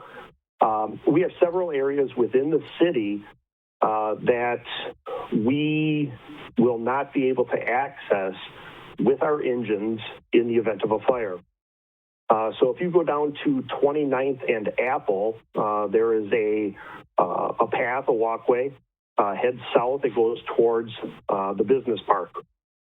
There's a little bridge. The fire department vehicles cannot go over that bridge. If we get a grass fire in there, by the time we're able to get mutual aid departments in to help fight that fire because they have UTVs available, it's going to spread really quickly. And this is a way to help us prevent that. We have several areas within the city where we cannot access easily for suppression. Another one would be like the Weber Park area. The other side of this is it can be used for patient transport, such as the fair or Hub City Days or Dairy Fest or whatever. We'd be able to put our medical equipment right on there and respond to any type of medical incident on the grounds or during the event and take care of it. So this one here, again, would be funded through EMS. And that is it for fire. Questions from the council? Mr. Witzel. Thank you. I'm trying to get back to the spot early in your discussion here. The apparatus floor replacement. In your justification, it talks about the 15 years of top coat needing to be replaced, the cost at a certain rate as of 2019, and that came out to 50,000. But your estimate for the budget is 102. Did I miss that you're doing more than just that, or how did that 102 come about? Yeah. Yep, so that's a good question. So for the first year, that is a total grind down and reseal of everything. That is losing the top layers, repairing the spalled areas. The subsequent years for replacement will be to just remove that top epoxy and then put down a fresh coat. And I don't know if Pete is on the line or not. He knows this project very, very well. It doesn't sound like it, but so yeah, this is just the first year is basically a total reconstruct of the floor without tearing up the concrete. The years after that, the 15 years later is simply taking off the top epoxy and putting a new one down to maintain the integrity of the floor. And how often does that replacement have to happen? After the initial fix is done, you've said subsequent years? Yeah, after the initial fix, about every 15 years, you put down a new coat. Again, it's going to be dependent on how the floor is being taken care of. But yeah, right now, after 10 years in the station, with the salt and everything else that we run through, we're starting to see some bad areas. This will make the floor look new without physically tearing the floor out. And then it's just an application. And the 15-year cost estimated, who knows what it's going to do back or by that time, but the first year is for that total reconstruct, basically. Okay, so again, correct me with my figuring this in my head. Building's about 10 years old, floor is in horrible shape, spend a bunch of money, get it fixed, and then we expect that that's going to last for 15 when the initial only lasted for 10? That's what we're being told from the manufacturer of this epoxy. It's a different type of epoxy that was put down. And, you know, there are, from my understanding, again, I am not on top of this project. Pete Floody is kind of the baby or the project manager on this one. This here will protect the floor, and the manufacturers have told us the lifespan on that epoxy is 15 years. What they used in the first 10 years of the station, I have no idea. When you start looking through records to try and find different things, it's not as easy as what we would hope. Thank you. Any other questions? Mrs. Spiros?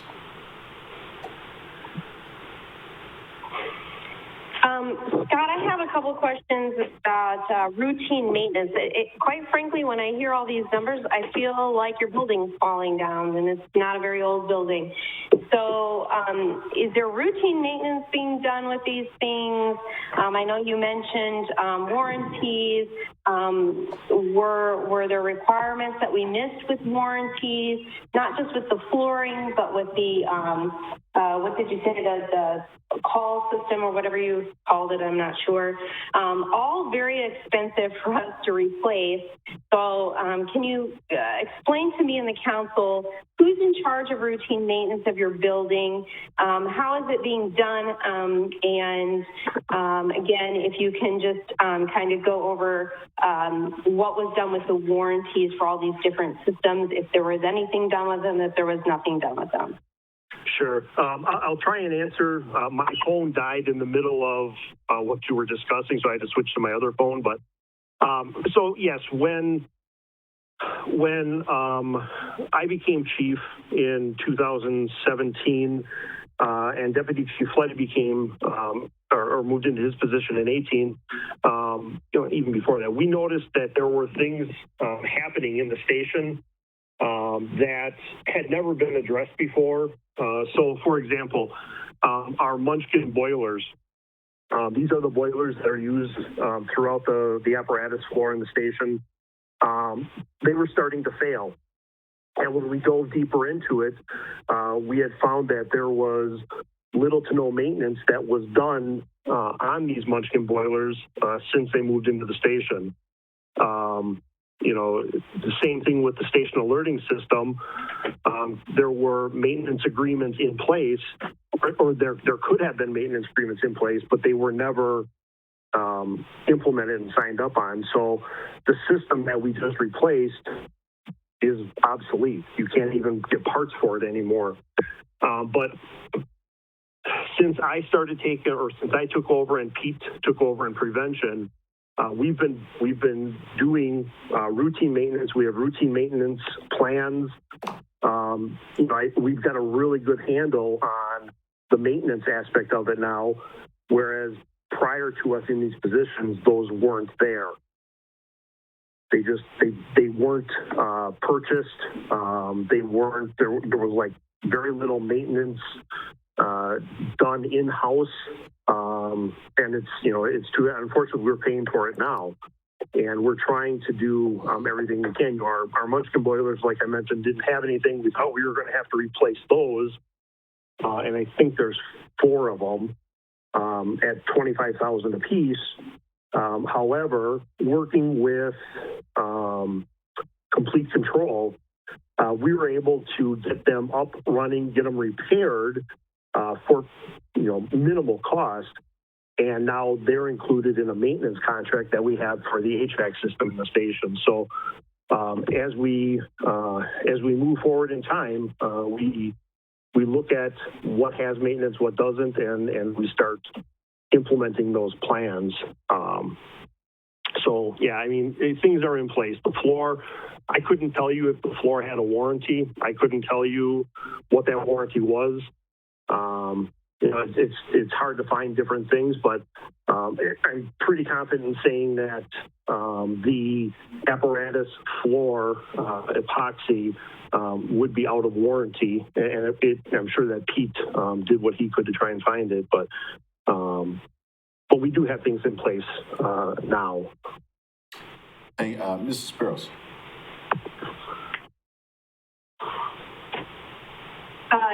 So in follow-up to that, it's just so disappointing to hear this, and I realize that you weren't chief this whole time, but it's extremely disappointing to hear that some routine maintenance probably was not kept up on. Some opportunities for warranties were probably not kept up on, and it seems like this has been a very, very expensive mistake made somewhere in that department at some time. Can you explain to me how you cannot find the documentation for this kind of stuff? I mean, the building is 10 years old. Why wouldn't this documentation all be kept together, and why can't you find it, and where would it be? That's actually a pretty good question. We've got a lot of different binders, and the binders, you know, basically are the operating manuals, wiring diagrams, whatever. You know, back when the station was built, these binders were put up on a shelf. When you look through them, yeah, some of them have warranties listed with them, the 1-year warranty or a 90-day warranty or whatever it is. But after that, nothing was done with them. I can't speak for, you know, previous administration as to why things weren't done, because I truly do not know. When we moved into that station, I was a shift commander, so I wasn't even, you know, working days at the time. And, you know, we have those binders. We've been able to find little things, and you know, honestly, as we look, or as we move ahead and we start finding these things, that's when it triggers, well, let's check and see what this is, as far as warranty, and what do we have in place. Like I said, you know, Complete Control has been really great to work with. Jeff Moulter has been awesome to work with. He's taking over a lot of the maintenance on our building now. And Jeff has actually saved the city a lot of money in different repairs. One of our big issues right now that we're dealing with is our station generator. It's had issues for a very, very long time, and they've been addressed in the past, and little things have been tried, but Jeff is actually digging into it, working with the rep, and it's getting resolved. So those binders are available. It's just, it's one of those things that, for whatever reason,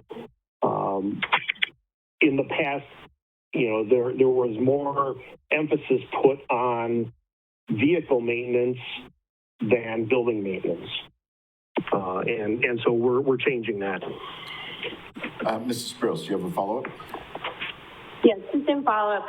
So yes, I'm glad to see that that's being looked at differently, because as a council member, and more importantly as a taxpayer of the city of Marshfield, it's extremely disappointing the amount of money that's being requested and the amount of money that we're having to spend to replace things in what I consider to be a relatively new building. I just don't want to see this going forward, and it will be very disappointing if a few years down the road we're looking at these issues again. That's all. Thank you, Mr. Witzel. Thank you. You said now it's Pete's job to kind of keep up on these things? Correct. What is his role, his position, if you will?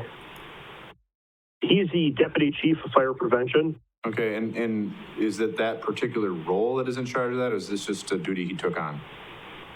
No, so as the Deputy Chief of Prevention, he is responsible for not only all code enforcement for fire prevention inspections, but he's also responsible for building maintenance and vehicle maintenance, among other things. So that's just one of the roles that was tied to that position. And, Pete has actually done a great job with it. He is very organized. He stays on top of the items, and very, very pleased with what's happening with his role. Was that added to his role when he took the position, or was that always a part of that role? No, that was always part of that role. Who held that position before Pete? Ed Erickson. So somewhere we've had a variety of individuals hold that position in the last 10 years, and we can't really put a finger on who dropped the ball, so to speak. Yeah, I think there was between the previous chiefs, deputy chiefs, I think there was just, I don't know if it was miscommunication or trying to save budget money because it's a new building. I really don't know, but unfortunately, with these repairs, we're paying for it for this year, but we're getting on top of it, and hopefully, like I say, we've been working very close with Jeff, able to get a lot of this stuff under maintenance contracts, and we're moving forward. I guess it's nice that things are moving forward, but, to echo some concern that's already been expressed, to me, it's sort of like buying a brand new car and not doing any oil changes for 10 years and hoping that everything continues to run fine, and then all of a sudden it doesn't. So we need to be on top of this, and we need to make sure that this is continuing, not falling through the cracks again. Yep, no, and that is the one thing. Pete is very diligent on building maintenance, and once all these plans are in place, he follows them. Things get assigned out, they get contracted out, and it'll be good. Mr. Butke.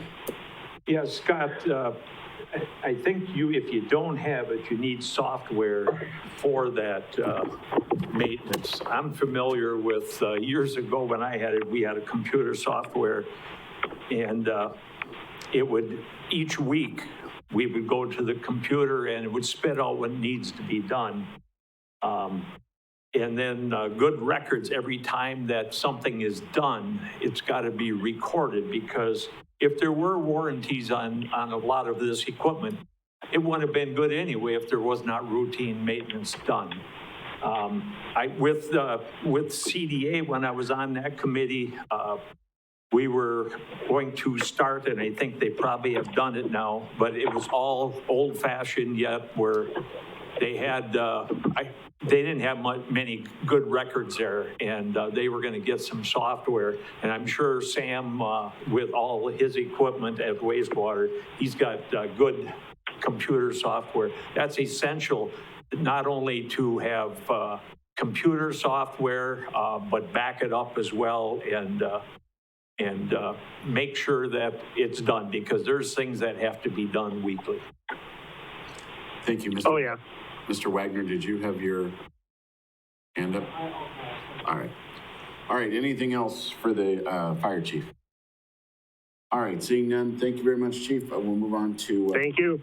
Library. Good evening. Are you able to hear me? Yep.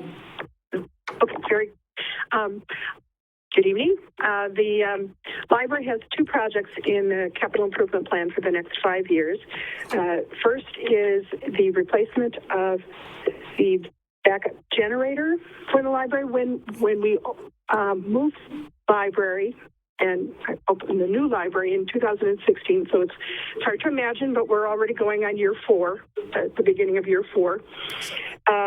We moved that generator from where it had been with the old library onto the site to service the new library. Now, that generator was purchased in 2002, and generally they have a 15 to 20 year lifespan.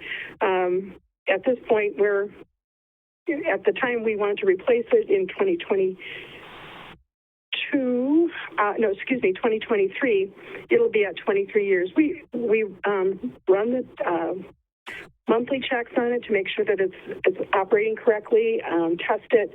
And to be honest, we haven't used it a great deal of time, but it's good to know that it's there. And when we have used it, it's come in at a critical point. The issue with it is not so much that we're having problems with it, but when we do have an issue, it's hard to get parts because of the age of the machine. And so we're looking to replace it actually with a smaller generator, but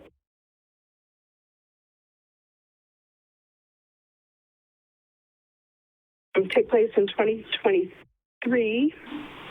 And in 2022, we have an integrated library. In our terms, we use ILS all the time, but the integrated library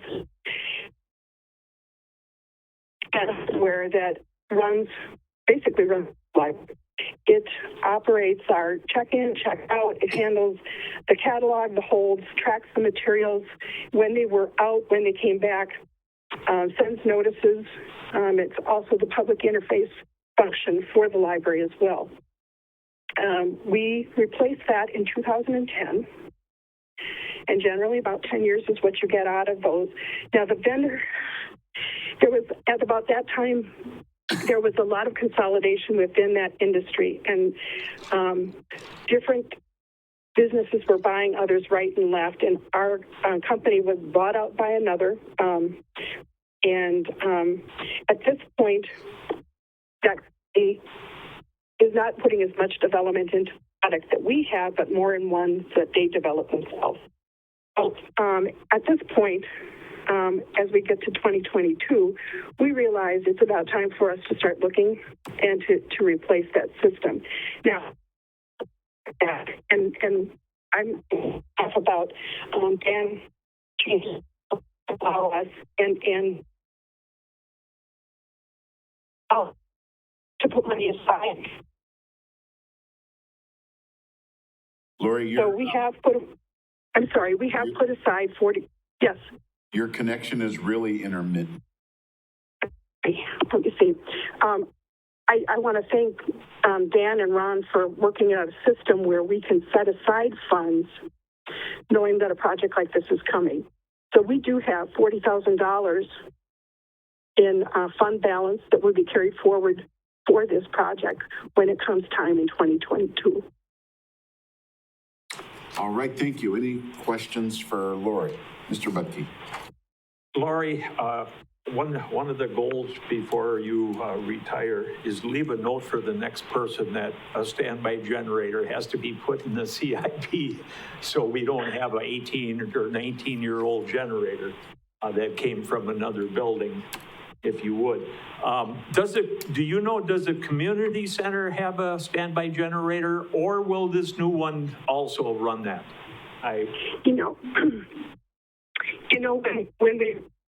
When we look at it by size, the one we have,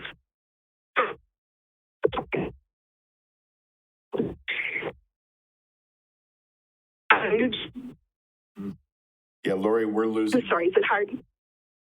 We're losing your whole signal. Okay. Is that a little better? Yeah. Okay, I'm sorry. The existing generator is a size that could have handled both buildings, but by code, it couldn't. The new generator is quite a bit smaller, and it'll probably just handle the library. Okay. There is not a backup generator at the community center at this point. And I appreciate, I'm glad, when I was on the library board, we talked about that. I fully agree that you need a new generator there. The only thing is, I think Justin should be looking at one for the community center, because the only issue I have with this is, and I agree you need a new generator, but as far as protection of your customers and stuff, the senior center, community center probably has a bigger need with the elderly going there if they happen to go downstairs and they can't use the elevator. good for you. I'm glad you're putting that in. Thank you. Any further questions? All right, seeing none, thank you, Lori. We will go on to Parks and Rec. Good evening again. Thank you, Mayor. We'll start with the first project, which is the Oak Avenue Community Center Gym. As you guys know, the community center is used quite a lot for community events, whether that's a arts and crafts show, a flea market, a gun show, weddings, volleyball leagues, etc.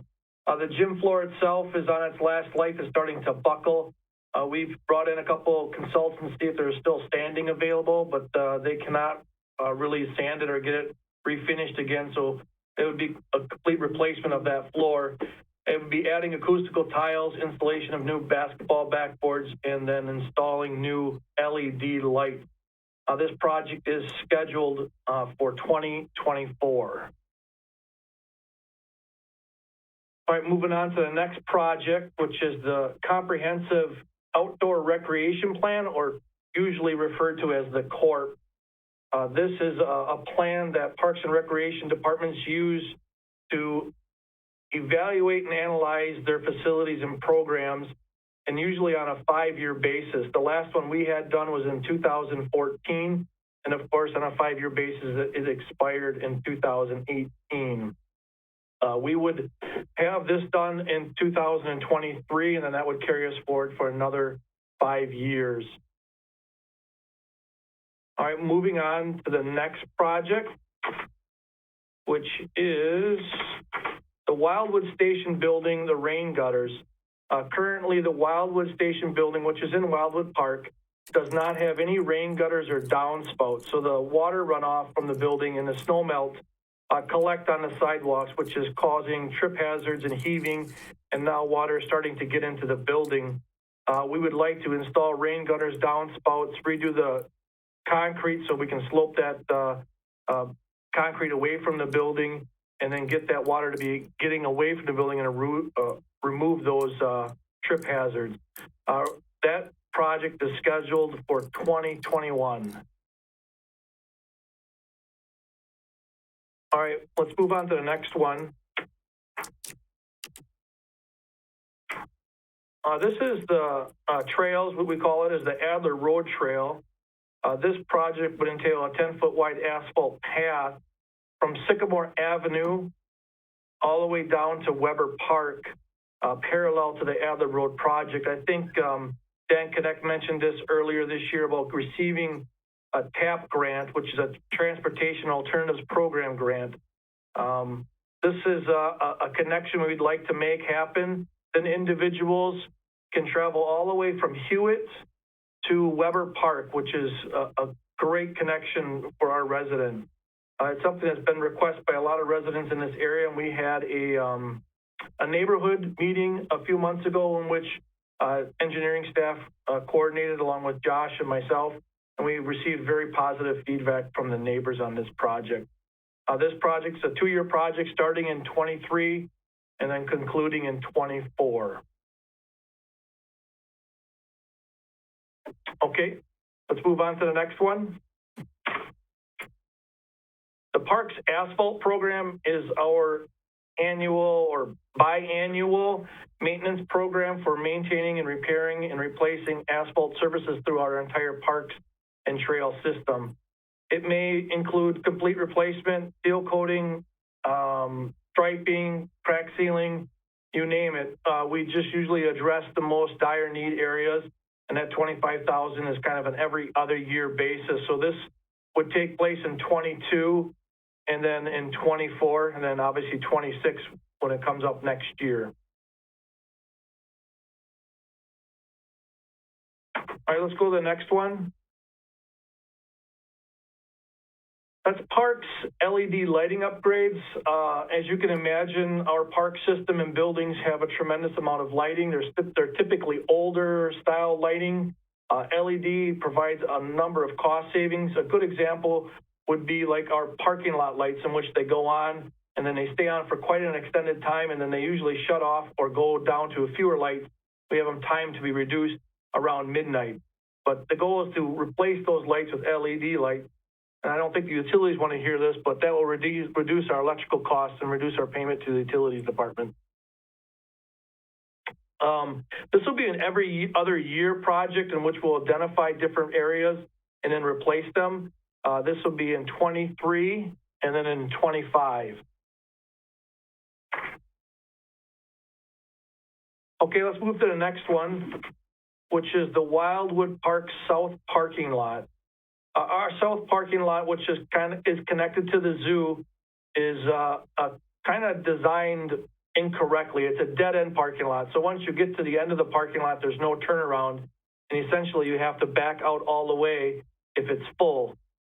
This causes quite a bit of congestion during Maple Fall Fest, Zoo Fest, the Zoo Halloween event. There's no turnaround, and so it becomes kind of a nightmare when you have traffic backed up behind you and you have to somehow figure out how to turn around.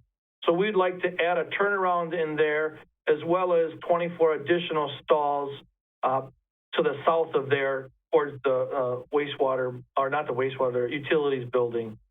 So this would include a new construction, designing, permitting, and then restoration, and then light. This project's scheduled for 2025. Okay, let's move to the next project, which is the Project Park parking lot. Sorry, Justin. Yep, Mr. sorry. Waldner. Yes. Justin, you're going to do that on south of where the parking lot is now? Yeah, I don't know if your picture's very good to see it. There is a picture of it. I mean, I can see it, but I know where it is. I think if I didn't know exactly where it is, it might not be good.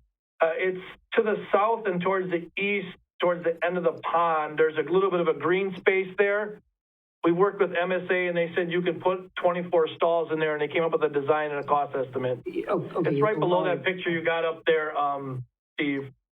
And that's not, if you can can you guys see that? Yeah, I can see it. I can see it, Justin. Okay, so basically it's going to be between the road and the pond that you're trying to develop, or is it taking out some of the trees? Well, we would not be taking out any of the trees. The turnaround would be up towards that zoo entrance, which is towards the north and to the left of that picture. That's where the turnaround, so if traffic got up to that and it was all full, they could turn around and proceed to leave. And so now when they get to that point, they got to back all the way out. There's not enough room to turn around. And then we would add those additional stalls that you see there below there, which is 24 additional stalls for those events. I bet you're surprised I'm not talking about trails too, right? So. Kind of, yes.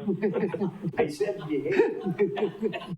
anyway, but anyway, no, I'm just curious how you're going to fit that in there, but I'll see as we go along. Thank you. Yeah, we consulted with MSA and engineering staff probably 3 years ago on some ideas, because we got quite a few complaints from organizers when the parking lot gets full and cars keep showing up, and they can't turn around because there's not enough room actually to turn around.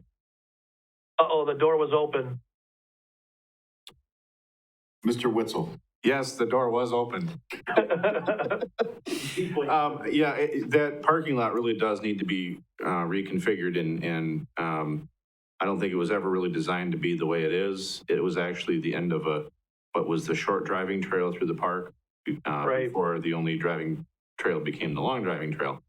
So yeah, I think that's significantly needed. I also am appreciative that we can add those stalls on the south side of that road there without having to disturb trees. I'm sure the deer are going to be very happy about that as well. Is there any need for backfill on that, or is that pretty well already elevated? Because I know there's a lot of swampy in the forest. Yeah, I assume we'll have to bring in some submaterial that's a little more structurally sound than probably what that dirt is there, since I know all of our dirt is loamy and not the best buildable. So there'll be some backfill, but MSA is well aware of our soil conditions here in Marshfield. Okay, and did you want me to ask more questions, or do you want me to wait till you're all done? Your prerogative. You can shoot away if you want. With the rain gutter project, is that going to include any kind of a leaf guard system, or is that going to require more maintenance for cleaning? I'll have to do some more investigation on that. I have mixed feelings. Usually when we have heavy rainfalls, those leaf guards sometimes spill over, but I also want to make sure there's no snow impact from those leaf guards. So I'll have to do some references on a leaf guard system. We don't have too many concerns with clogging, because we usually get to that building almost daily during the peak season. But we really want to get that water away from the building as much as we can. Okay, I'll wait with my other questions till you're done. Mr. Budke. Justin, talking about parking lots, did you ever look at across 17th Street where the creek goes through there? That's city land, and I think that would be a great spot for a parking lot. I see Tom wiggling over there. It's wetland, isn't it? Or drainage? Okay, here he comes. 17th and what? Or is that you talking about Tom Turchi? Right across from that parking lot. It'd be on the north side. You're referencing 17th and Adams, and that Okay, big drainage swale that goes through there, that has been identified at some point with our stormwater management plans as a place for another detention basin to help with our TMDL limits. Or that. All right. I'd be in favor of that too. All right, Justin, go ahead and continue. All right, I think we were on the Project Park parking lot. If you guys remember, this park was donated to the city by Henry Project back in the 60s. It was actually a campsite at one time, or believe it or not, Warely Transient. Obviously, it's not a campsite anymore. Restrooms are pulled out and there's no more camping. It's really used for the Al-Anon Club. It's a horseshoe type parking lot. We looked at designing it differently, but we think the horseshoe parking lot works well for traffic flow. It's in bad shape. It's almost to the point of being gravel. We think we can get a couple more years out of it. The traffic use on it is not substantial, but it does need to be replaced. So this is scheduled for 2023. All right, let's move to the Wildwood Station building again, the room divider. This room divider allows renters to subdivide that room so we can actually have two rentals going on at one time. It is double booked, I'll say, meaning used twice in a day, sometimes 4 times in a day with this room divider. Just like anything moving back and forth over time, it's starting to show its wear and tear. So we'd like to replace that room divider before it becomes almost inoperable and it can no longer be used. That's scheduled for 2022. All right, let's go to the next one, which is the Greasy Park Playground. This is a interesting project. It was a community build project using wood timbers back in 2010. When you use a wood type product, it doesn't last as long as maybe a steel product with a plastic coating. So it's starting to show its life already. It is a popular park, especially for the users and the neighbors. And it's also a large park. And the conditions itself, the soil conditions are a lowland area. So right now, we would like to replace it. It may end up shrinking, or we may try to retain some of those wood features that are there and incorporate them into a new playground design. But it would be a complete removal, new surface, new site amenities, sidewalks, grading, and site restoration. This one is scheduled for 2025. All right, let's go to the next one, which is the Brain Park softball field. This is an interesting project because it was actually scheduled earlier in the CIP. It was actually scheduled originally to be done last year and this year and next year. And it was a partnership program in which we were going to get some donations for it, but the donor decided to change their mind. And essentially we're going to push this back because we don't find it that much of a pressing project. It needs to get done. It's in bad shape. But this would be a reconstruction of that ball field, which is new infield material, fencing, lights, netting, backstops, dugout spaces. And then it was also identified to be replaced from the 2018 Park Master Plan. And this one's scheduled for 2025. All right, let's go to the next one, Steve. This one is the Steve J. Miller Park retaining wall. If any of you noticed, we do have that retaining wall outside the outfield fence by those Little League diamonds, or GP Olson West diamond. That wall is starting to lean. We want to get that repaired sooner than later. If that fails, we anticipate the fence to fail and that outfield to fail and collapse. We want to get that addressed before it gets too much worse. So that would just be the replacing of that retaining wall by that ball diamond. And that one's scheduled for 2022. All right, let's go to the next one, which is the MAC softball fields. I've always heard this word MAC, and I had no idea what it stood for. And I'll give $1 if any council member knows what MAC stands for. I do. No way. Marshfield Athletic Club. Damn it. I owe you $1. I didn't even know that, so I had to look it up. So the MAC softball fields is really the fairground softball field. The concession stand is used quite a bit. It's used obviously by the Adult Softball Association, the Youth Softball Association. We do have renters. We have tournaments down there. The building's starting to show its age. This wouldn't be a complete tear down and remodel. It would be mostly exterior work, light, getting it up to code, replacing electrical things that have been jimmy rigged over the years. This one is scheduled for 2023.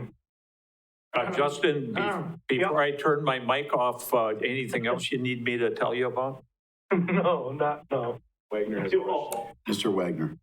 Yeah, Justin, are these softball fields on city-owned land or fair land? Are these city land? Yeah, it's city land. Okay, thank you.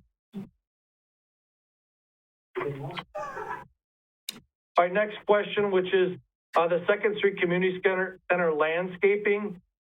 This was just this part of the new project that wasn't included in the original project.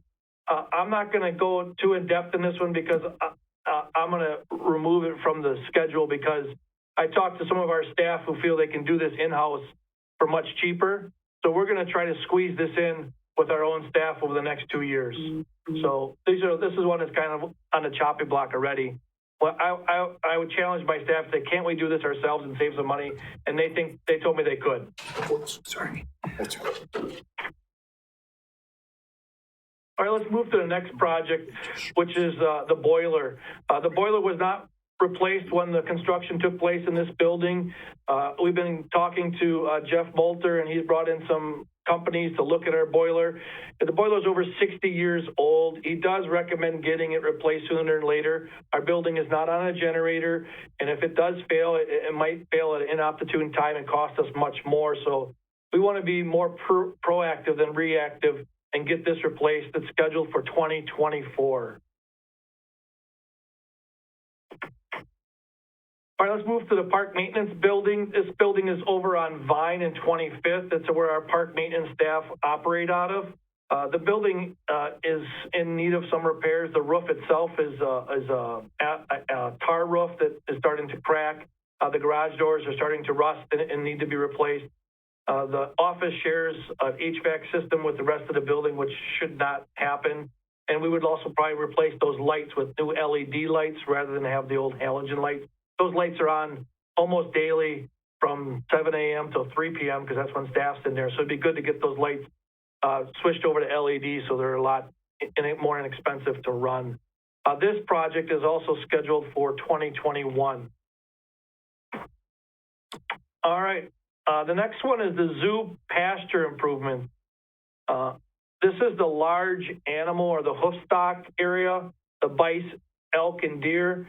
Mother Nature, and believe it, those animals wreak havoc on those fences over time.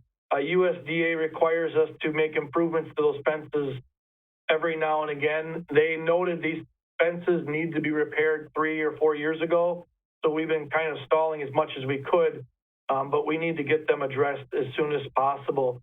In addition, we're looking at improving the loafing shed. We actually did do some loafing shed improvements.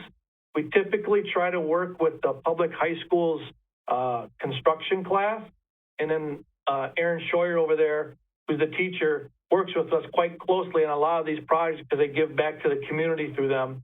And they rebuilt 2 loafing sheds out there last year, if you've noticed them. So this is another project where we may lean on that to see if we can save more money. But every year it's different. Sometimes he's pulled in different directions. But this is a good example where we may lean on them, again, to assist us in this project. This is also required by USDA to have these fences repaired with the loafing shed. This is scheduled for 2022. All right, the next one is the Brain Park Forest Response Plan. I'm not sure how much the council is aware, but Brain Park, the forested area, has a substantial high density of ash tree. and the emerald ash borer is getting closer and closer. It's pretty much all been identified all around us. I assume it's in our community. It just really hasn't been positively identified. We also have a disc golf course that meanders throughout that wooded area, as well as walking trails. It wouldn't be advisable to turn your back to the ash trees in there and assume that everything will be okay. We need to be proactive, get out there and try to remove those ash trees as soon as possible. But that also is going to need some maintenance and management of trying to get the ground back to a usable state in which we can come in there and do maintenance, because buckthorn will take off very quickly if we don't maintain that in a good fashion. Our new forester, Mark, has been working with a logger, and we think that a logger will be able to come in and harvest the ash trees for money. They'll be paying us actually to remove the trees rather than us paying someone else to remove the trees.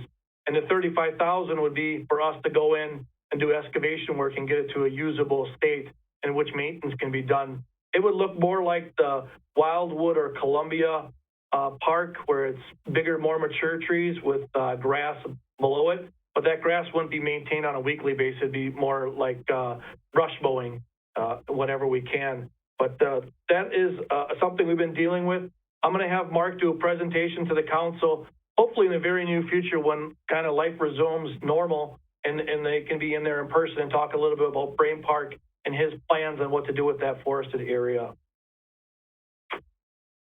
Okay, the next one, which I think is the last one, which I think you're all familiar with, which is the Hefco Pool Project.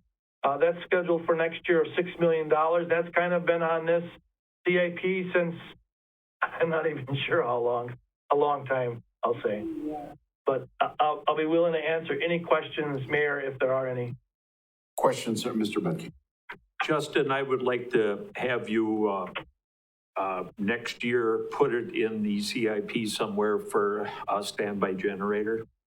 Okay. I think, you know, in fact, I rented the lower room down there one time. So there are people that go down there. You've got a museum down there where you could get a lot of elderly and stuff, and it would be really tough for them to use the steps. So plus the boiler issue, like you had mentioned earlier, I think that's critical that stay running. Yeah, we'll have to add another item too, which didn't make it into this year's plan, but will make it into next year's plan. There's some repairs that need to be done to the elevator shaft that's over the $10,000 number. That was just brought to my attention when we had it inspected last month. So they gave us estimate on that, so that'll have to go in front of the council for next year. Thank you. Mr. Wagner. Thank you, Mayor. Justin, one thing that I noticed when going through your plan is that you're incredibly dependent upon that $140,000 a year from room tax. Two things. Number one, under our current contract, I think our amount of the room tax that the city is going to receive is going down at some time here. I think in the next couple of years if we stay in this contract. And then the other thing about it is I'm pretty sure they took a big hit this spring. And have you made any contingency plans for what you're going to do if the amount of room tax, they pay you that quarterly, don't they? Yeah, they do. I think that's a good point, Alderman Wagner. I think those 21-year projects are going to need a hard evaluation. And I'm guessing this time next year, I probably won't even be starting on some of those projects just to find out what impact room tax is going to have on next year.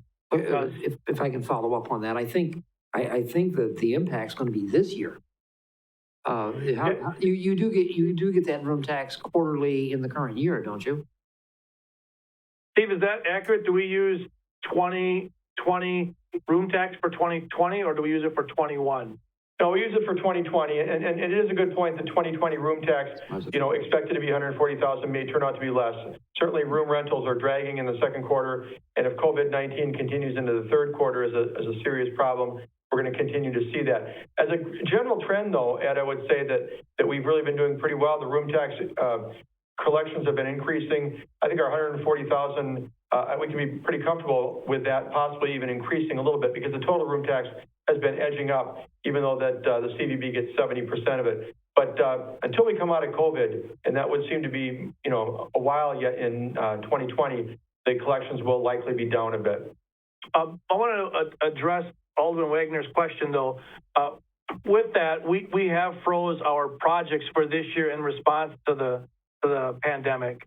So whatever projects we had scheduled, we were planning on replacing scoreboards at a number of facilities. We won't pursue that at this point. I think there was, off the top of my head, I can't remember the list, but I think I forwarded it on to Dan, and you may have received it, but many of those projects have been either froze or not, or delayed until we have a better idea of how the room tax will impact us this year.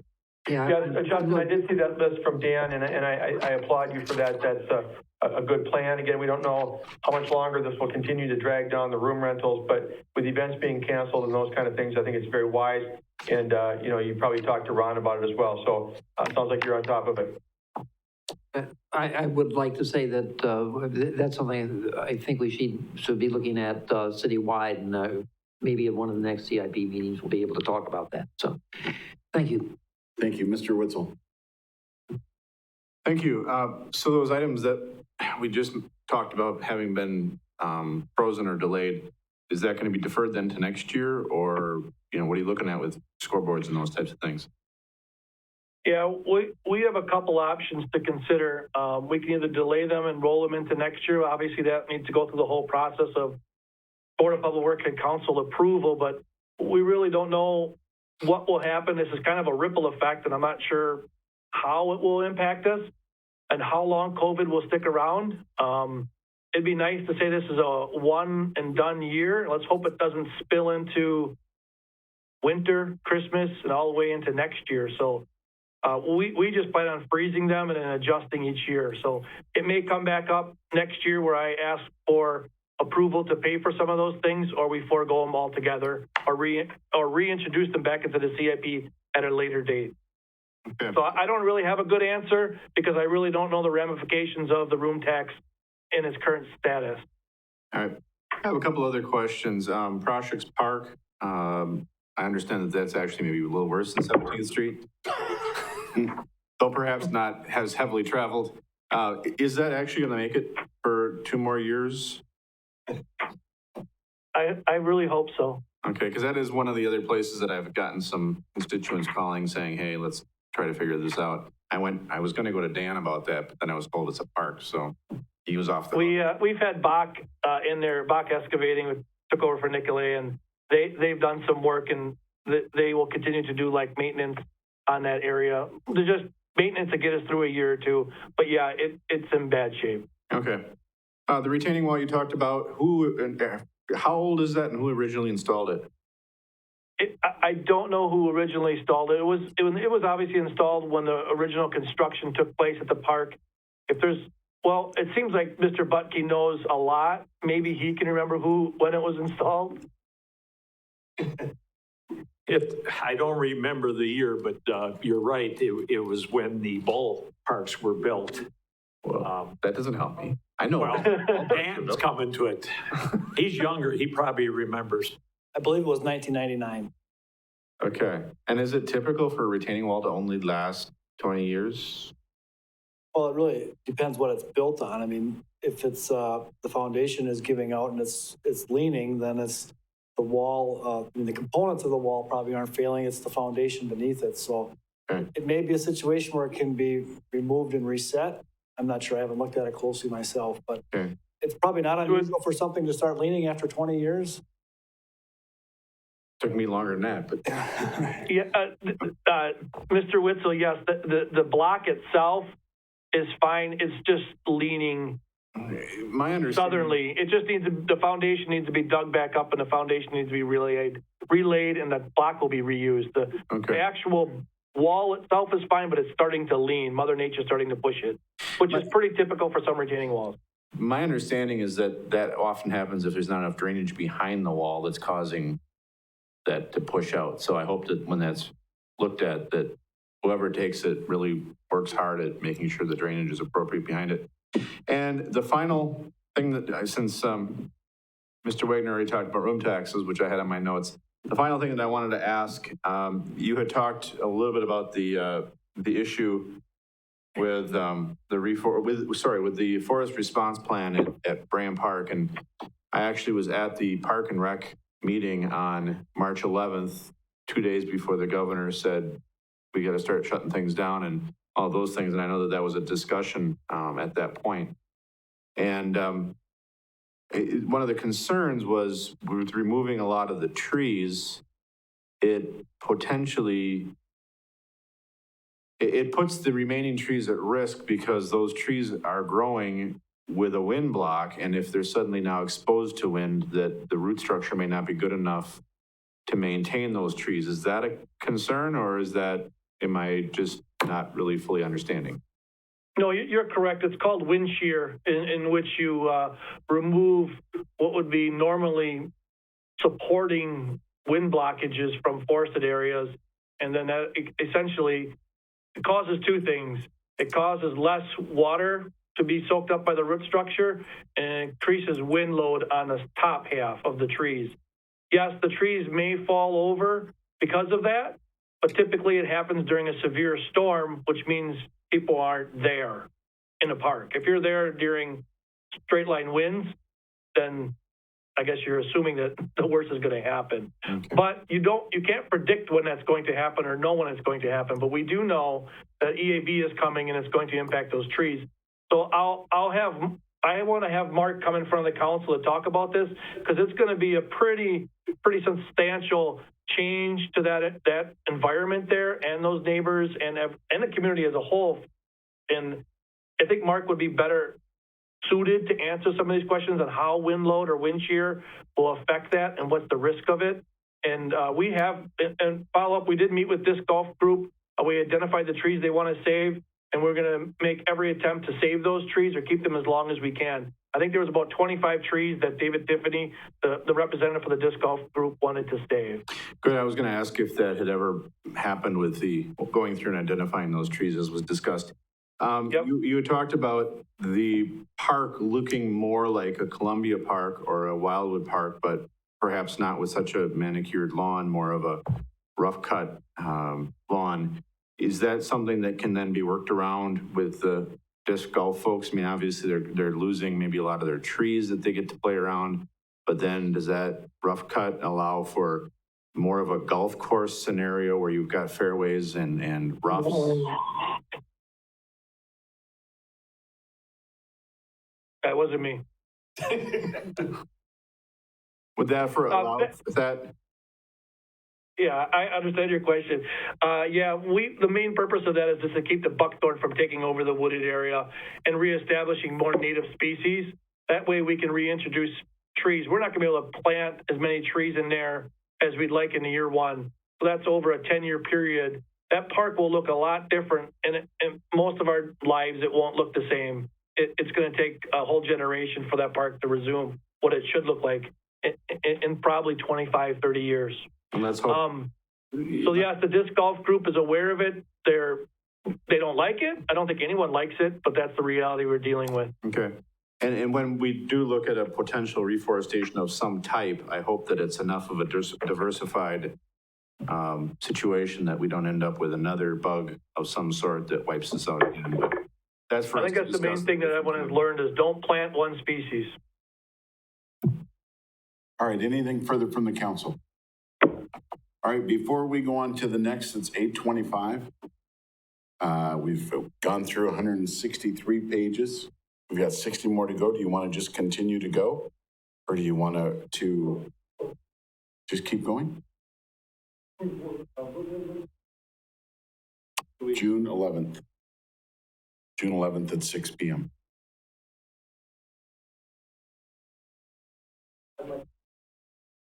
Is that the base direction of the, Mr. Witzel? Mr. Let's go to 11. Let's go to the 11th. Mr. Rosendich, Mrs. Spiros, how about you? As young as you. I'm ready to keep going, but if you guys want to push it, that's fine. So is it the general direction to, my apologies to staff that were on deck to go the last two. I mean, that was the hardest one to do. I do apologize, but we're running over. So Why don't we, then Steve, we'll just announce that the next meeting is of the CIP is Thursday, June 11th at 6 p.m. Yeah, that's correct. And then just another note, after the council is done with this, then it will also be reviewed by the Plan Commission at their June meeting. And then hopefully at the second council meeting in June, we'll be able to consider approval of the CIP if everything's been worked out. Okay, and again, my apologies to the department heads that were on deck for that. I know that's a rough one and I apologize for that, but, and thank you all very much for the work that you did. With that, motion to adjourn? Yes, sir. There's a motion and a second. Thank you very much. We are adjourned.